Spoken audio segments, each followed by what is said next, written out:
I am very chilled out either way, whatever we are more comfortable with. Hex, do you want to tell us all about Ishtola? Ishtola is cool. I will not go with the generic situation because I'm not sure. But Ishtola is great. She has this thing where she keeps on purpose or sort of as a side effect of what we end up doing, putting herself in kind of the ACC, so the space between worlds almost, and then bringing herself back. And hence the kind of gimmick that she's got going on, I think. The vigils is fun. The formal, it's nice that you have draw in your commander. If a player has formal life, you are kind of tied into doing damage to yourself or other people if you want the draw. The non-creature spell with mana value 3 or greater, 2 damage to opponent, and you gain 2 life. Is interesting. I mean, the life gain is nice, but you're in black, blue, white. I guess you'd kind of expect it. This feels like a very black ability. Like she wants you to be paying life potentially to guarantee that draw trigger, and she'll at the very least she'll reward you if you are paying life anyway, and then she'll damage people and gain you. She'll do life drain effectively to people, as long as you're playing big spells. Which she did end up, and this art is her with the Children of the Blessed, who are a very the night, the stars in the sky, looking after the memories of our dead kind of situation. So it does kind of agree with it. One of the things with these, like a lot of commanders like this, I think in particular, the one I'm thinking of is like Davros from the Doctor Who decks. It's like he's great. when it says if somebody loses X life, you'll find the deck is absolutely full of cards that do exactly X damage. Or Gearson, Gearson, where it's like if you ping 1 damage, that's exactly what the deck does. Well, it's interesting, of course, that Ishtola she only deals 2 damage, and it's 1 player has to lose 4 or more. So on her own, she can't trigger herself unless you're casting 2 spells. Yeah. Oh my god! I just realized also she does it. She does it on each turn. It's on the beginning of each end step, so you can get this 4 times in a play cycle, in a turn cycle. That's a lot. It's pretty good. Adios, and the white blue back works because she started when she started at the beginning of the game. She was a white mage. Now she's a black mage. Right. And she's also an Archon, so she's a big research magic-y. So the white, blue, black, all of it fits. From like a Final Fantasy nut perspective. Bang on. Yeah. Okay, let's have a look at Graha Tia. So Graha Tia is who I will be building a deck for. I love the cat boy question mark. I will also be building for Alphino and Alice. So Graha is our resident cat boy that we love incredibly. I don't know if you're intending to play 14 at any point, Shaka. I'm going to try and convince you to, so I don't want to give away too much. No, the thing is, you don't really need to convince me. You just need to convince me that it won't, take over my life, which it will. So, you need to work hard on that. I'm being sensible. What's stopping me from playing Final Fantasy 14 is me being sensible about my life choices. So, you need to, be... You kind of need to lie to me, I think, to get me to play it. Unless it's what do you mean since when? I am prioritizing my college degree by doing so many co-working streams often, because otherwise I wouldn't get anything done. That is me prioritizing things. And you should be applauded for it. Stop. Someone in Chaka's chat, go really and make fucking hard to prioritize. So, if you ever want to play Final Fantasy 14, let me know. And I will create a new character and play through it all with you if you would like. Or shower you with things to help you get through it or whatever. I must admit, even I think that's a tempting offer. It extends to you as well, Dizzy. I would more than happily create a 14 character and play through with you guys. Or bring out my character who I made to do that with other people and then went off the rails with her because she's a pretty darn girl. But that is beside the point. We love Graha Tia. Graha Tia is one of those cards that people who have absolutely zero interest in Magic the Gathering will be buying. I see. Because he is the community favorite cat boy. He is very invested in the Warrior of Light in a way that can be interpreted in a variety of ways. But when we first meet him in the story, he's like a baby academic cat boy with a bow. And where we are right now, he's lived for a debatable number of years, more than you would expect. And he has done it all to sort of save the world, and he sort of dragged us to a different plane of existence because there's several worlds. I don't know how generic Final Fantasy it is because I've only played Crystal Chronicles and 14. And I've also had gin and no food, so like that's hitting right now. But we love Grahatia. He's great. He would go very, very, very far for the wall, and he can be every class. And again, throw wide the gates is something that he said in the trailer for the expansion. He's in the wrong city for this expansion. He is in the city of Charlian, and he is a scholar of Charlian, so it makes sense that he is there. But the command tower that you've seen already is the Crystarium, which is where he summoned us to in the Crystal Tower. That was a raid in another game, and I'm rambling at this point.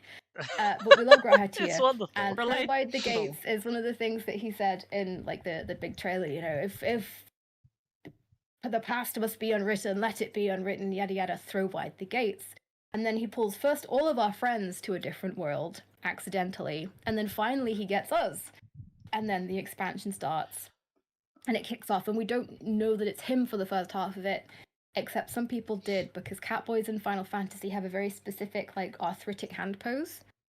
And everybody looked at the hands in the trailer and went, oh my god, it's Grahatia. And then it turned out that it was.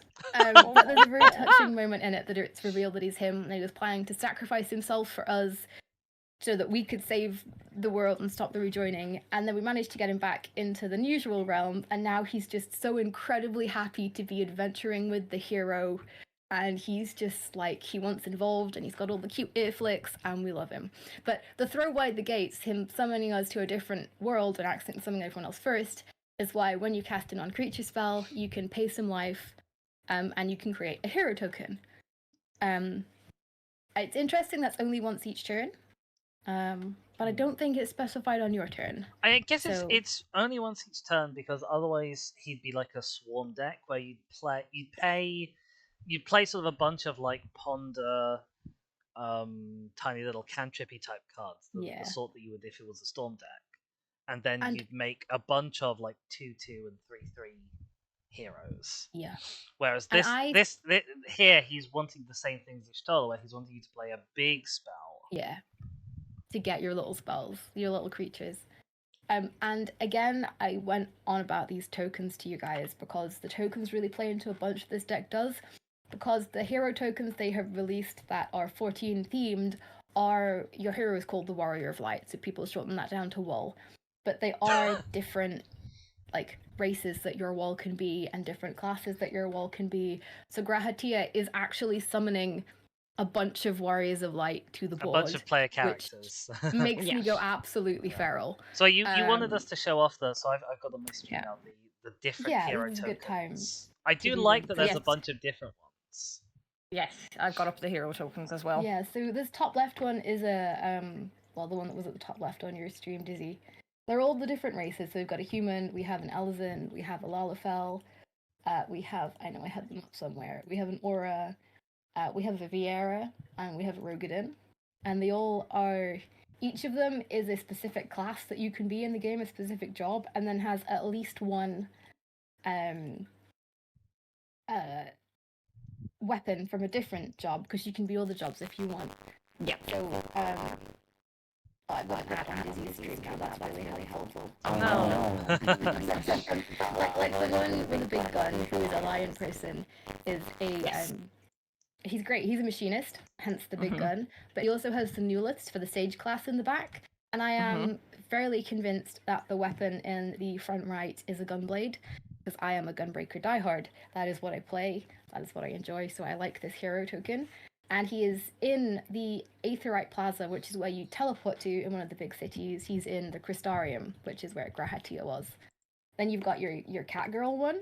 This is just the order I have them in. So she's in the Limsa Laminsa, so one of the big 3 starting cities. She is a ninja class or a thief class. And in the back right of her card, there is a Reaper Scythe for a different job. So that is a really cool one. You have the Black Mage one, which is I'm pretty sure she's in the Charlian, and from the Charlian Aetherite, and she also has Eos and a book, so she's also I really don't play healers, so I don't know what the class is called actually, which is really embarrassing. I play a lot of Black Mage. But yeah, so that's cool. She's in the Black Mage outfit with Eos. Then you have the Aura one, who's in the Gridania Aetherite Plaza. What's an Aura for the people who don't know? Can you also describe these, because I think they're different order on mine. The very tall dragon boy in the very green background. If I'm back on Dizzy stream's back up, so I can see what we're on. The one in the top left of your stream, Dizzy. He is the Aura, which is like the dragon people race. And if you're ever interested in 14 and you have a chance, look at the concept art for them. It's a lot cooler than they actually turned out. So he's a white mage. He's got the white mage cane, and in front of him, I'm 90% sure they're monk weapons for the monk class. So that is good fun. And then the one to the left of him, to the right of him even, is the thief that I was on about before. Yes. So if we go, that one. So if we go down to the other two, there's the machinist Gunbreaker Sage and the Lalafell. So the little pink lady with the red hair, she's the summoner. So she's got the summon Ifrit, and she's got the Dark Knight sword in the background. I know Dark Knights have been a sword that is much bigger than she is in the background. Yes. And she is in the Ishgardian Aetherite Plaza, which is cool. That was a whole expansion. If you go down again, on the bottom left is the Black Mage I was on about, and then you've got the hero who was a human. Again, why would you play a human in a video game? You're not a human. It could be anything. Why would you be a human? Personally, I don't understand that one. But also, I'm a cat girl, so... I was going to say, you could be a human with cat ears if you wanted to be something like a human, I guess. I can't complain too much. But that is like the generic outfit that the wall wears. He does have big generic fantasy hero energy. I am fairly convinced that he is in Camp Dragonhead, which is not a major city, but is a place at Ishgard that a lot of stuff went down. And he's got the Dragoon weapon on his back. I'm pretty sure that is a paladin sword in the front, and it's definitely a samurai sword in the background. So he's got 3 jobs going on, which is pretty sick. But it's just really fun that they are in this economy. Oh, and then there's the Rogadin, who is the tall blue man with the barred weapon. He is in Kugane, and he's got the Dance of Chakrams in front of him, so that's his 2 jobs. Then you have the Viera, and we have male Vieras in Final Fantasy XIV, which I know a lot of games do not have. But this is a lovely, pretty, funny lady who is a warrior. Are you saying that games might be predisposed to have bunny girls and not bunny men? I am suggesting that. And we went so feral over the possibility of bunny men that they gave us bunny men. Amazing. I mean, I think bunny people and going feral is a good combination anyway. I do wish we had the opportunity to use whichever pronouns you liked, regardless of the model of your character, but unfortunately we don't, and that is a hang-up, but it is what it is. I really want, and they're not in this picture, I really want that if you scroll down, this person would have massive rabbit feet. Is that the case? They do not have that is a massive shame. They come in and does look kind of rabbit footy, but not really. But yeah, she's a warrior, and she's also got 3 jobs going on. She's got the red mage weapon in the background, and also a blue mage weapon in the background, which we're going to run into more of later. But I really, really like... I'll be honest, Hex, I can't see any weapons in the background. Do you mean these things? To the left of her, she's got, that's a red mage weapon, so they have a rapier and then like a floating focus. And then like the wolf head cane next to that is a blue mage weapon. Oh, yes. Okay, like right on the left bottom corner, there's a wolf head cane. And you have good eyes to even spot that. I mean, I guess you've been poring over these in some considerable detail. Yes. But, Blue Mage is not a regular job. Blue Mage is a limited job, so it doesn't go up to the same thing. You track down enemies, you steal their abilities, you go and do stuff. I've done a lot of it. It's a great time. So the fact that Grahatia summons these warriors of light is, like, great. The fact they called the ability Throw Wide the Grates, great. I completely forgot he even has lifelink. Why would you hit people with him? You want him for Throw Wide the Gates. Yeah, that's the way it goes. The lands, I don't know where these swamps are from. I don't know why. They're from Final Fantasy V. Well, they're from 5. So the swamps are from 5. This is from 5. It's like they're from 15. Boys on a Road Trip is how I know that game. And this is from 10. This is gorgeous. Want to go into I love this. It The looks islands. so good. These islands. The islands are from 10. It is gorgeous. I'm obsessed. I'm obsessed with these islands. Arcane Sanctum. I don't think that all of these are reprints, aren't they? None of them are new. I haven't checked. I guess I could check, like if there are any non-reprint lands. That's a relatively easy. I'm struggling to make these. There they go. They've stacked. Thank you. That helped me there. But yeah, the art for the islands is, as far as I'm aware, from where like Titus washes up on shore after he's taken from Zarakand and arrives in Spira, and it's just it's so pretty. It's so pretty. I love it. It is beautiful. I also trod trans rights being incredibly inappropriate in your chat right now, but I do have to agree. So so that's not it. I mean, that's in Dizzy's chat, first of all. I like, but like in both our chats, that's kind of normal behavior. It's normal behavior in there are no non-reprint lands in. Yeah, that's just normal behavior. I love it here. So this is, I believe, I can't actually see who it is in the bottom, but this is a dungeon that we go through. It's the Ironworks, where again, yada yada, Shadowbringers trying to recreate Alexander, who is a gear hulk, and I'm so fucking hype. Yeah, it's when you say he is a gear hulk, do you mean he's a gear hulk in the magic sense? We'll run into him. Well, I mean, I guess you would call him a gear hulk in the non-magic sense too. He is kind of a hulk of gears, but that is a dungeon, which is really cool. I don't know where this is. This is a 6th land. Yeah. This is another 14 land to my understanding. Yeah, it is. Yeah. And this is from Stormblood. It's one of the big Halamegan. It's one of the big Garlean points that they're at. As you very purple, very evil. It's all good. Command tower. This is the tower, the crystal tower that Grahatia lives in, that he built the Crystarium around. That in Shadowbringers we got summoned to. So this is like the big major city in that.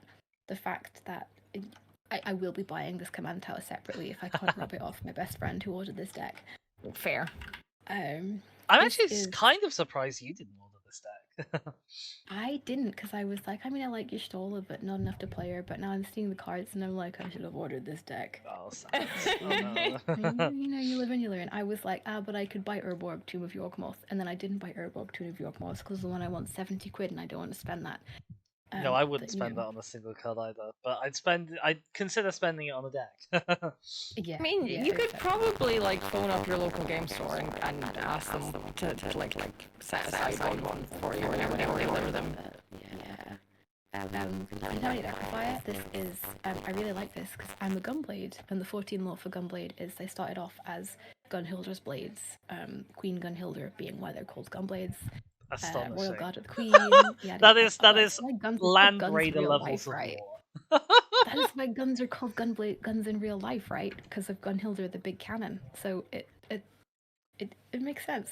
Anyway, lots of big buff cat people, like not Mikote cat people, big buff Hrothgars with Gunblades. Really sick. We had kind of Eureka style. It's like a separate part where you go and do these engagements. It's a warfront. You go do these engagements and stuff, and there's a big fun raid at the end of it. Great time. That is the Boston Warfront, that land. This one, I don't remember the dungeon. It's a summoner one. There's Tombreys in it. We all know Tombreys. We all love Tonberries. I know that lots of people reacted very strongly when they released the Tonberry cards. Tombreys are great. They stab you, they die. That's what they do. Demolition Field. I like Demolition Field. I like that it has Hien and Artish Guardian Commander in the bottom right of it. This was a dungeon that we went through. It was like a big scene in things where we had to go through, and this was at the end of pre-Shadowbringers, so all our friends were collapsing and we passed out on this battlefield because Grahatia was trying to summon us to a different world. So it was big. It was a good time. This one isn't 14. I don't know where this one's from. This one, throw it away. This one is 14, and I should know where it is. Got a quote from Grahatia on it. Labyrinth of the Ancients. Don't remember much about Labyrinth of the Ancients. Should have done my research. This is from 10. This is 10. It's very pretty. It's gorgeous. It's whenever Titus arrives in spirit. It's great. Oh, you grabbed the whole stack. Careful. I did grab the whole stack. You expected no less from me, to be honest. I mean, I did it almost every time. So that's 10. This one is. Oh, that's so pretty in 10. I'll get it again. This one is a banger. This one, every game has Shiva, right? Shiva is not new. Shiva will never be new. Shiva will be a constant. Mm-hmm. This glacial fortress is the arena in which we fight Shiva in 14, and Shiva is also a human person in 14. And then shenanigans happen. And this fight is the point in which the game gets good. This is the point in which the story is picking up. You're not doing these random fetch quests anymore. You're really getting into Heavenswood. And then this fight happens, and it's a 2-phase fight, which is kind of weird for a normal fight. Mm-hmm. And halfway through the fight, she freezes you all. Oh. And then she steps on one of you, and there's this clack as the ice breaks. And then the best music in the video game starts, Oblivion. If you ever got nothing to listen to, Final Fantasy XIV Oblivion. It's an absolute banger, and then the fight kicks off, and then the game just goes up and up and up and up and up from there. So I really like this card. Am I ever going to play blue-white? Probably not unless I get this deck, but banger of card, even though it's just a land. This is a 10-1. Oh, I just got Walker's Ball. There's a lot of 10 lands that specifically are like this, the opening sort of beachy area, and it's a really lovely looking area. Yeah.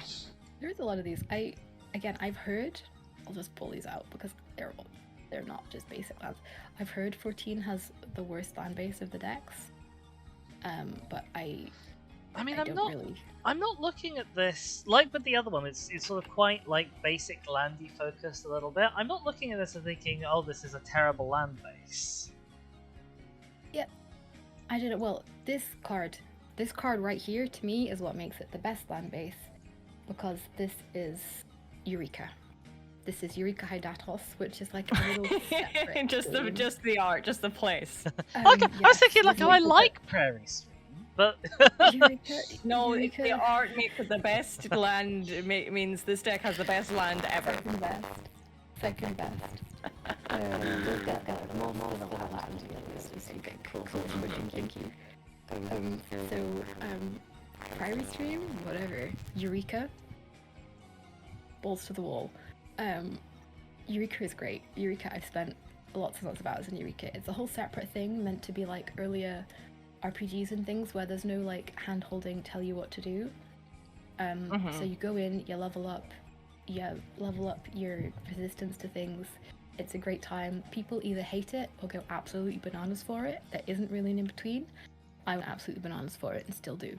All my characters, all my alt characters have been through Eureka, which is absolutely stupid because it takes so many hours. Again, it's a white or black land. It is what it is. It's a reveal a card. But this is a point in Shadowbringers, in which we go through the first dungeon, and the whole point of Shadowbringers was we were getting rid of the light. There was too much light, so we were the bringer of darkness, the warrior of darkness, and we like killed the warden of light and split the sky open, and night came back, and this is that scene. Looks pretty cool.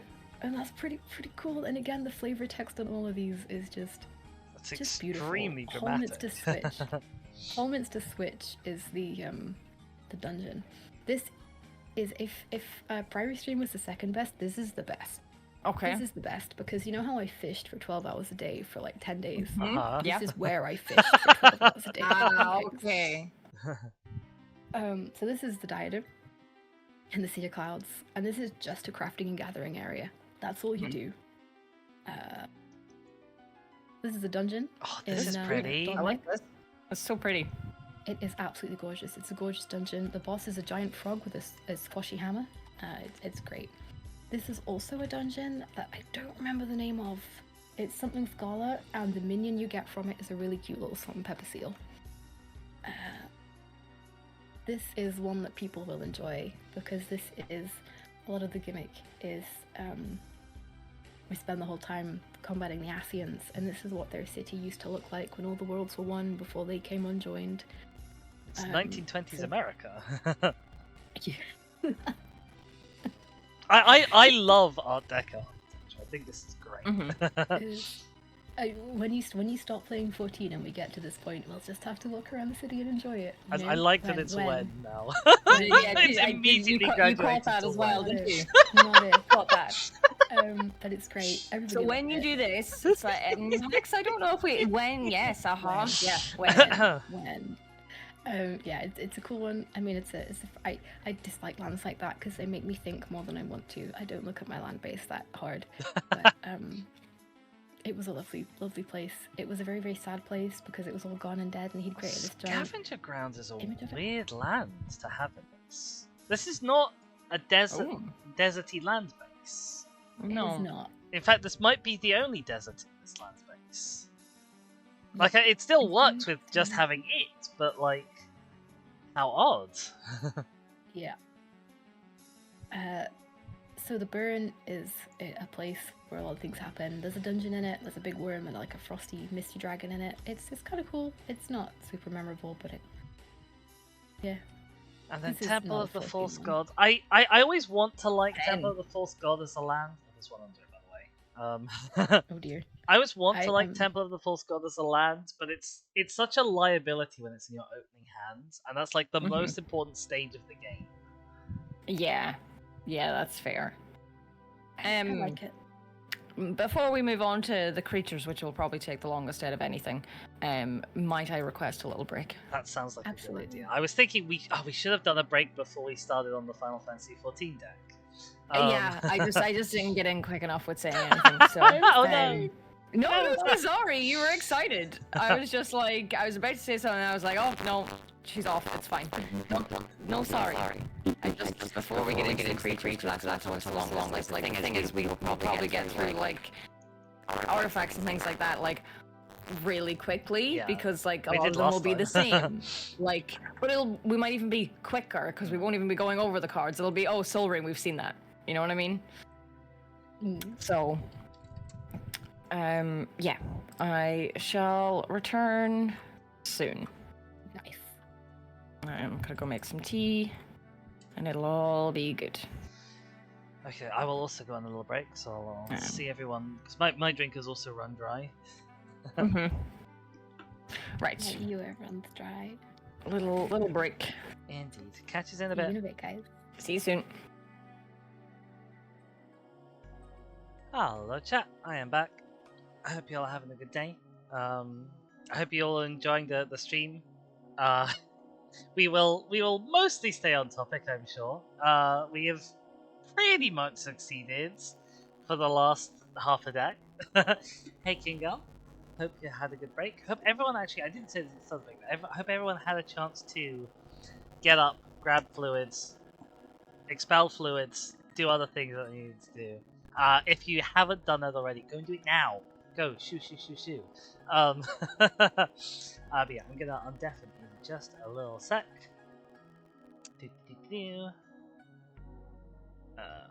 Only if I can find the button for it though. Hey there, do we have a hex pack? Oh, I'm back, baby. How's it going? It's going good. Awesome. It's going good. It has been nice to listen to all of the Final Fantasy XIV things of which I know nothing. I'm sorry, I go on and on. No, you should be sorry at all. I just said enjoy. I am a yapper. We wouldn't want you any other way. Well, the land I missed was the first dungeon in the video game, by the way, which is really sweet that it got a land. It looks very pretty. I like it. It is a very pretty dungeon. But the ironically the deals 1 damage to you is quite funny because sometimes you get it in leveling roulette. And which is leveling roulette is it gives you anything from anywhere basically, close enough, and you get a certain amount of XP for it. But obviously you would rather get something close to the level that you're at because you'll get more XP because killing the enemies gets you XP. So Sastasha is like, it is deals 1 damage to you. Close enough. It's like, oh, this one? Oh, fine. But it is pretty. Well, 1 psychic damage at the very least. Yeah.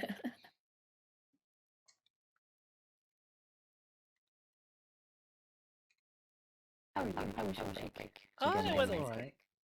I've got some chucky milk. I've just had a thought, having looked at the instant pile of this deck and seen that Swords to Far Shadows is at the top, which is we'll be coming to that. But I had a thought going back to the previous deck, and there is no like cheap instant speed removal in this. It's all mana value 3 or more. Or quite expensive. Yeah, especially in white, which has access to, swords and Path to Exile and stuff.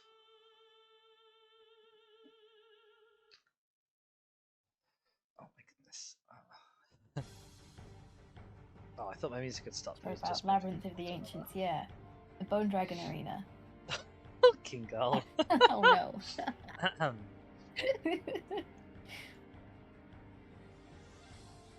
I remember this music, the one that I've got on my stream at the moment. I remember this from Shaka streams. I like it.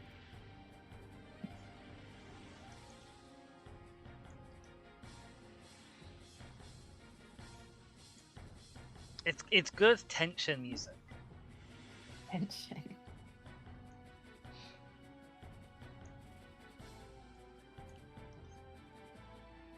I think also because the boss fights were always the longest fights, you heard quite a lot of it. And you tended to hear it uninterrupted, because like when you're in the overworld, the theme is always interrupted by the battle theme. Yeah. Unlike with Pokemon, actually, where you often can just kind of wander around for a while uninterrupted. Oh, I do miss Pokemon music. I need to play some of the early Pokemon games, so I still gotta finish off this blooming Black 2 playthrough that I started and haven't finished on stream. I've still never finished Black 2, and I had the DS chip. Ah. Black and white. I really liked the first one because I really liked N. And then the second one was just like, wait, what do you mean I'm a different person? I liked N a lot as a character, knowing more about him when I replayed Black. I didn't get on well with Black the first time I played it when I was sort of younger. And it's the game that kind of put me off of Pokemon for a long while. Oh. Like, I finished Black, and then I never bothered getting Black 2. And I got X and like started it maybe twice and never got very far with it. And then didn't pick up a Pokemon game at all until Gen 8. Oh goodness.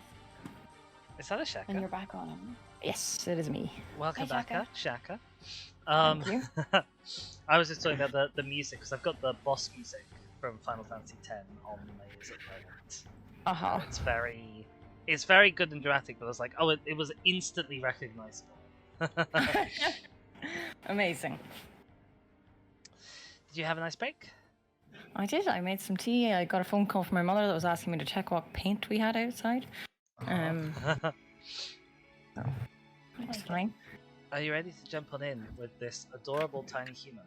And I think so. So, do we want to just finish Final Fantasy 14 and be done? I think that probably makes the most sense. Then we'll have done half the decks. Yeah. We'll have done the deck that is Hex's most favoritist lore thing, in case we can't find a schedule for it.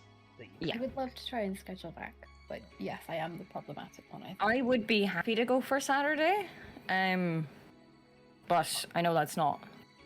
Saturday's a Saturday, and not everybody wants to do Saturdays. So I think I can do Saturday. I know I'm busy this weekend, but I'm 90% sure it's Sunday busy this weekend. So I would like. Well, we can have discussion in chat later anyway. Yes. Because I would be happy to do tomorrow, but I'm like I have an exam from 12 to 2, so I wouldn't be home. So I wouldn't be ready to stream until 3 at the earliest. I mean, you need unwind time after an exam, right? Anyway. Yeah, that's very important. But no, I wouldn't be ready for a stream until at least 3. So that's a bit late considering how long we've taken to do all of this. So let's jump back on in. So who is this? I should say. So this is. I'm assuming that even though this creature is labeled as a dwarf, this is actually a Lalafell, right? Hex. Yes. So I am known for not particularly loving the Lalafells as a general thing. I think they often come off to me as being sort of creepy childlike.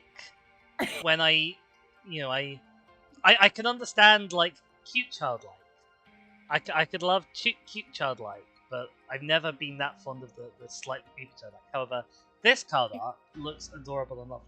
Tataru's adorable. I think they get around some of that in 14 because there tends to be actual people behind them, which means they tend to act like actual gremlins. So, I have a Lalafell that I play sometimes. She's called Merry Mellow, and she is the saint of the firmament. Because I got tired of seeing sexy cat girls, and I didn't want to feel like anybody was looking at me and thinking in a sexy way. So I played Lalafell for a bit, and I love her to bits, and I play her to craftings. But Taru is like the group of people that we work with, the Scions secretary, as her ability says, Scions secretary. And she's really, really sweet. She just wants to help. She just wants to do her best. She has become a business owner of a boutique at this point in time. She wanted to raise funds, so she went and she learned to craft. And now she's... Lalafells in 14 are generally very capitalist. They're big on the trade and the making money and things, for better or for worse. But we all love Tataru. She looks after us. She worries she doesn't do enough for us. She gives us gifts. She saves money. She gets very frustrated when people spend too much money out of our accounts. And she's very, very lovely. And the cat in the back is a Final Fantasy minion called Fat Cat. Self-explanatory. We love him. He's also a mount. The mount text suggests he might actually be a reanimated corpse, which is a bit much. But you can get a housing decorating item that is a coin bank. So that is probably the coin bank rather than the pet. As a little magic newbie, I have a question about the ability of the card. Yep. When it's got target opponent may draw a card, does the opponent choose on the may? Or Yes, do the you opponent will choose on the may, and that's I guess relevant to the second part, which is they can choose why I not was asking. to, so you don't get the trigger. Yeah, that's why I was asking. I like this. I could definitely slot this into my second Doctor deck list. It's a little bit group huggy. I'm not always a big fan of group hug to play because I don't like giving my opponent stuff. Especially giving opponents cards is really powerful. Yeah. I did think that transfers, but I wanted to be totally sure. Yes. She has no offense, so she's only here as like a little engine piece.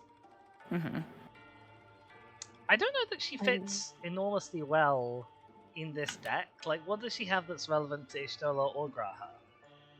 I mean, treasure is always nice, right? Because Stoller and Graha have things that can trigger on each turn. So if you have a way to have mana to do it on other turns, that's always nice. Yeah, I guess. And anything like I don't know if you guys like a lot of my pod play things. I mean, Esper Sentinel, Stick Study, where if you do end up drawing on someone else's turn, so. Yeah, no, you're nice. not wrong. And whenever they draw a card, they draw one card, which is also nice. Well, yeah, but it's only once each turn anyway. So always once each turn. Yeah. That's. I think if it wasn't only once each turn, this would be like, I really love this. Punish droids. At that point, it is, I guess, effectively sort of a smothering tithe. Like, it's a little bit worse of a smothering tithe, but it's also half the cost. But with only once per turn. Like, I guess it is only 2 mana, but, you know, your opponents have to be consistently drawing on not their turn. And, you know, if you're the one doing it, you have to be careful that you're only giving them 1 card per turn. Yeah. I like her as Tataru. Everything works as Tataru. I'm not sure I'd put it in anything. And then we have Hildebrand. I've seen a lot of chatter about this card. I hate this man. I think lots of people do. I think lots of people do. Some of it is funny. A lot of the jokes around a lot of it come down to ha ha ha ha rape. And personally, I don't think that's funny. I don't care if the stalker is supposed to be laughing at Lalafell. I don't care if, Japan has a different sense of... No, it's not funny. And then the punchline of one of these quests is Hildebrand in a dress. It's not funny. He looks quite nice in the dress. Or the punchline of the Heavensward one is, haha, isn't dementia funny? No. Right. No. No. Yeah. It's not. It's not funny. So I don't care about this as a card, and I've not really read what he does. He does. I think he transforms into a thing. Potentially. Not this version. No, I think the zombie creature token we get from him in his first quest that was a bit funny. He sort of leads a legion of the undead for some reason, and that is funny. And I appreciate that the token we get, I think, is him, but I don't care much about it as flavor-wise. That's fair. Creature tokens. I mean, we do get a lot of creature tokens, hopefully, so that's nice. I mean, so what is he doing? He's making a zombie. He buffs tokens, and then you can get him back from your graveyard, but only as an adventure. But then obviously he'll exile himself. You can get the creature side again later. Yeah, he is the zombie creature token. I've got him up now, so yeah, it is very clear from his stance in the card and the stance of this zombie token that it is him. It's clearly the very same pose, and as Trent writes, his signature pose, I guess. So yeah, I'll get that up for my chat. There we go. What the card does is pretty okay. The card seems sort of quite irritating because it'll obviously keep coming back forever and ever. That is pretty much Hildebrand, yes. So it's on brand. Yeah. But it is on brand. Hex is very much like, I hardly even want to read this card. I hate this man. I hate this man so much. Well, they made you do every single one of the quests for one of the relic weapons, as Chance Wrights is saying, and skipped every single cutscene. Wasn't there for it. But sure. I do love zombies, but I would never run this in a zombie deck because A, it's white, and B, it's Hildebrand. Yeah. Fair. But I do love adventure cards that come back as instants or creatures. That is good fun. Yeah, I mean, just a 2/2 for 2 that has an anthem ability, and also it comes back quite a lot. Like, he's good value for mana as a card. Yeah. He's maybe a little bit He's a little bit more powerful than I might want. Yes, he seems pretty good. It is 4:45 here, Cromer. Yeah, same with both me and Hex. This is a reprint. I love the art. It's a nice card as well, but I love the art. I love the art. It's just, I tell you, we get them in a couple of dungeons. I think this is the one in a specific dungeon, which is a big old library. It's great. It's good fun. Flying Death Touch draw card. You can't go wrong. Is my take. I mean, you say it can't go wrong, but again, it's not doing very much that either Ishtola or Graha care about. No, it's not great in the deck. Actually, I guess Hildebrand's instant size does at least trigger Ishtola. And you can continue to play him, I guess. But this is just... It's a one-time draw. You're not going to be blinking it or recurring it, as far as I can tell. It's just there. He's a nice blocker. The Death Touch makes people think twice early on, if you draw him early on. Urianger. Oh, sorry, no, you know how to pronounce it. Urianger is one of our Scions. He's an Astrologian. He speaks...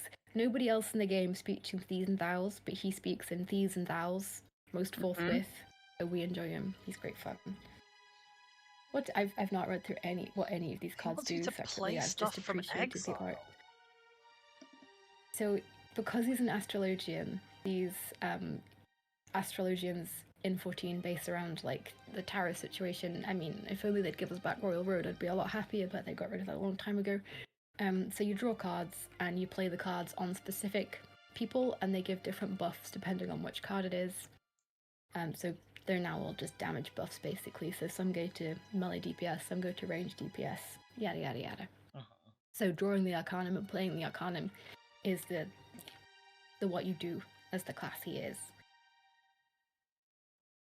Well, I like the cards. I've wanted a sort of paradox Cast from Exile style trigger that gains you life for a while. I thought that's been like missing from that repertoire. I like that he both is the payoff in terms of gaining life, and he also lets you do it because he can tap to exile or tap to play. He's a bit slow because you have to bring him down one turn, and you tap him to exile a card the next turn.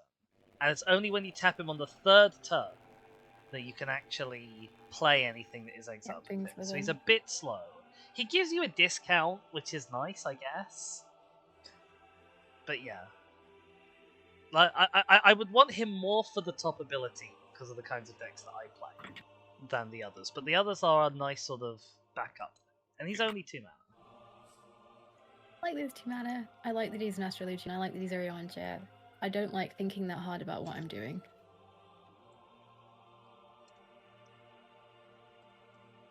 Papulimo is a Scion who is not with us anymore. He was in a lot of Realm Reborn, so he's fun, but he's not. He's fine. What does he do? Whenever you cast a non-creature spell, he deals 1 damage to each opponent, and you gain 1 life. So he's the first one who's really actually like synergizing. But even then, he wants you to play lots of non-creature spells, and Irianger again wants you to play lots of spells, whereas these guys kind of want you to play like fewer, bigger spells.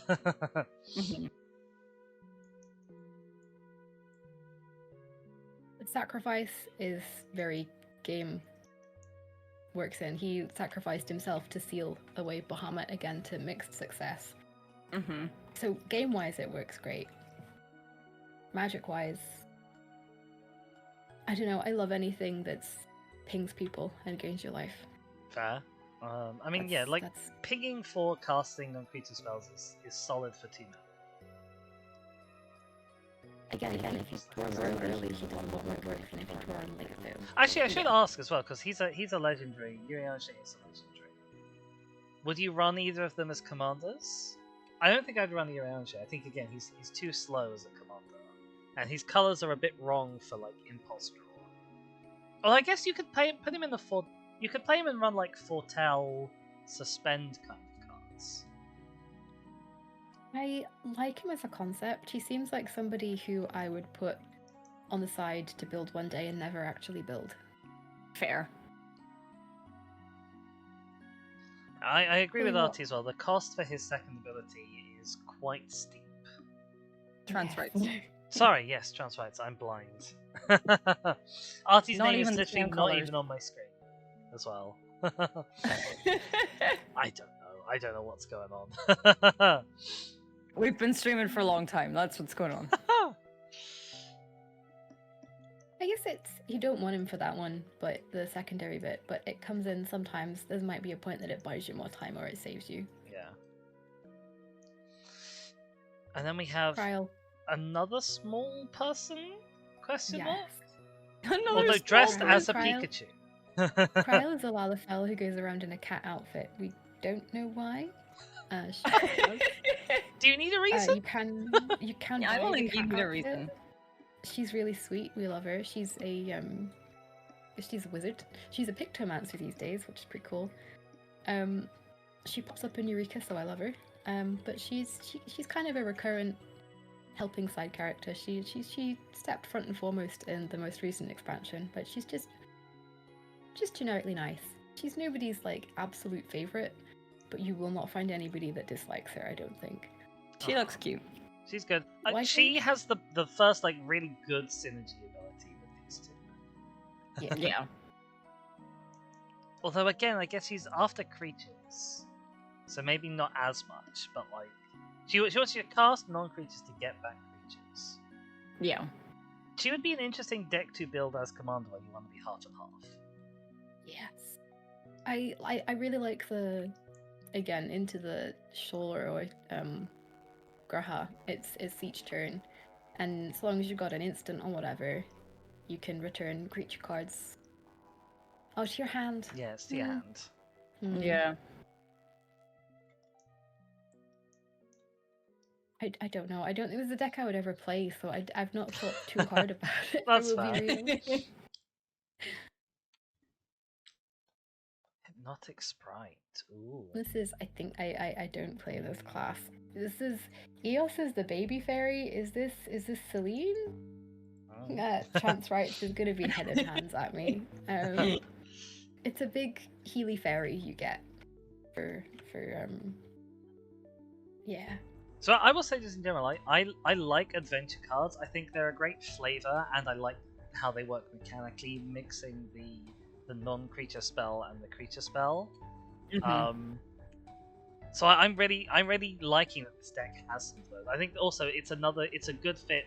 That actually is a good fit for the ability because it's giving you non-creature spells that you can cast without sacrificing the density of creatures. I mean, it's a bit low at 21 creatures. You might struggle to keep up a huge board state, but yeah, it's a good blend. Yeah, she's pure blue, which is interesting. She's pure blue. Because she is a counter spell, basically. Counter spell. I mean, she's a big Healy ability, so counter spell makes sense. Yeah. 3 mana value, 3 or less is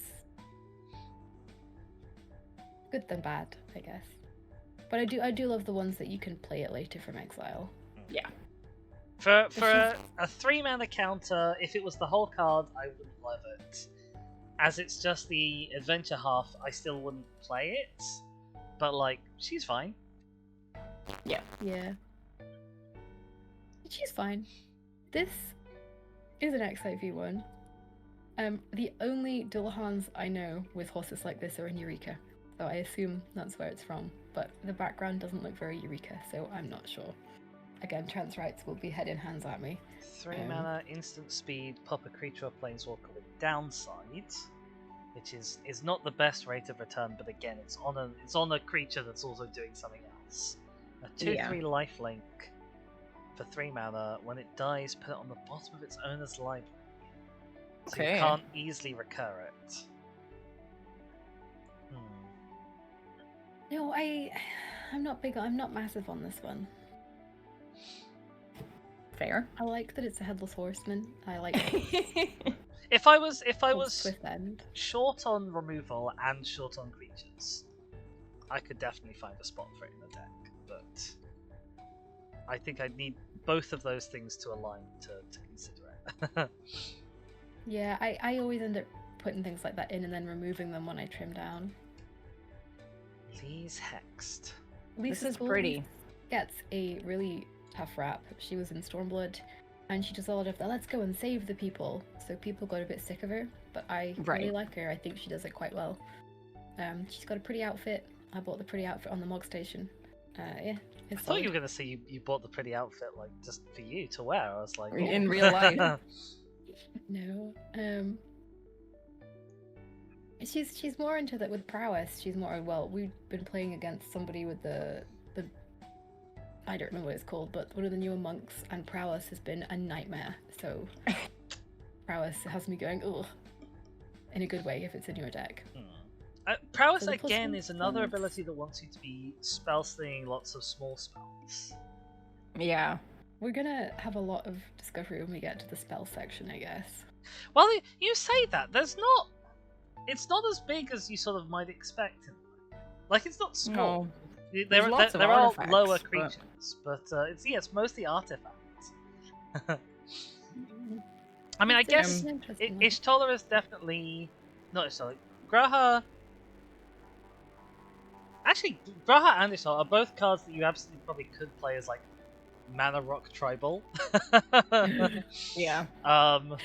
Because the Mana Rocks give you the mana to play more expensive things to hit people, and they give you non-creature spells that are your actual triggers in the first place. Yeah. I mean, Squishy doesn't think there's enough spells anyway, so... Squishy plays fucking Gearson. Squishy can look the other way. Squishy doesn't play Gearson because I get salty about Gearson, but you know. But like, prowess and make your spells cheaper, and double strike if you can hit, which you probably can. That's good for 3 mana. Yeah. Yeah, like looking back at messages from earlier whenever we started into this deck, like an hour ago, Squishy saying like, you know, the Final Fantasy feels it's great because of the game, but it's all over the place with its cards. Like, yeah, I can sense that a bit with this. It's like it's very. This is good for the game, of Final Fantasy. Maybe not so much the actual deck of bringing it together. Yeah, I could see her as an interesting commander to play. I could see a lot of people building her. Well, prowess is worth a lot more on a commander than it is on just a random card, isn't it? That's also true, yeah. Because the reason prowess has been causing us problems is because it's on everything, not because it's on just one thing. Sorry, on Shaka. I was just gonna say, and like the last thing also cares about casting more spells, and there's not even that many spells. Like as long as you cast 2 or more non-creature spells this turn, she has double strike. You know, it's you would think there would be more spells. She's I'm. See, I think if she was 4 mana, I don't think anyone would play her as a commander. But at 3 mana, I'm like, is she a bit much for 3 mana? Yeah, it's a lot for 3 mana. Alizé. Oh no, useful? You know how to pronounce things. Alizé, we've got a first part. Alizé. Is Alphino is not under her. That's very sad. We'll have to put it aside for Alphino later. So we've been in with this pair of twins from the beginning, Alphino and Alizé Livia, and they're great. They're still kind of kids, so we still get the childish arguments, so they're good fun. I will be playing these 2 as commanders. I don't know how or why, I don't know what they do, but I will be doing so. You just love them, okay, that's fair. Love them. And she should, by all accounts, be red. She is a limit break thief. She just wants to hit things. You can run dungeons with the NPCs, and she will use limit break, even though she shouldn't, because she's a mage. So it's very cute that she has partner with her brother. First strike is very Alizé. Dual cast is a red mage thing, and it's very fun. The second spell you cast this turn, each turn, costs 2 less to cast. That's an odd thing to put on a white creature. Yeah. It's very red mages, because when red mage cast their first spell, they have to have the cooldown for it, and then the second one, they get off instant speed. So it makes sense. Yeah. Game-wise. But I do have to agree with you, non-game-wise. Yeah, put her up there for now. And especially with, because if there was just commander decks, I could forgive them sort of having a weirdly off-color cards where, like, okay, they're confined by the deck has to be a set of colors, and there's always going to be some things in the game that don't fit those colors, but you want to put into the deck. But when they've got the set as well, like, they could have made her a red creature in the set. They could, even if they wanted to be really wild, they could even have put her in the set and Alphinaud, whoever he is, in this deck. If they wanted to be totally crazy, that would have been a huge reach. But like, they could. Yeah, people would have caused problems. I Possibly. think.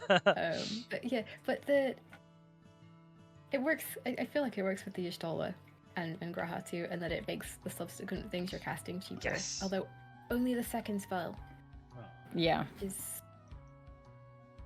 doing things, but not massive things. Albert, we were saying Albert has got to be in here somewhere before these were released. He's the Warrior of Darkness, so he's us in a different world, and we kind of absorbed his soul, and we're kind of. But we didn't, because it's our soul before we were split. But we love Ardbert. Ardbert, very cool. Ardbert kind of did a villain arc, then became friend arc, then became ghost haunting us arc. So we really enjoy him.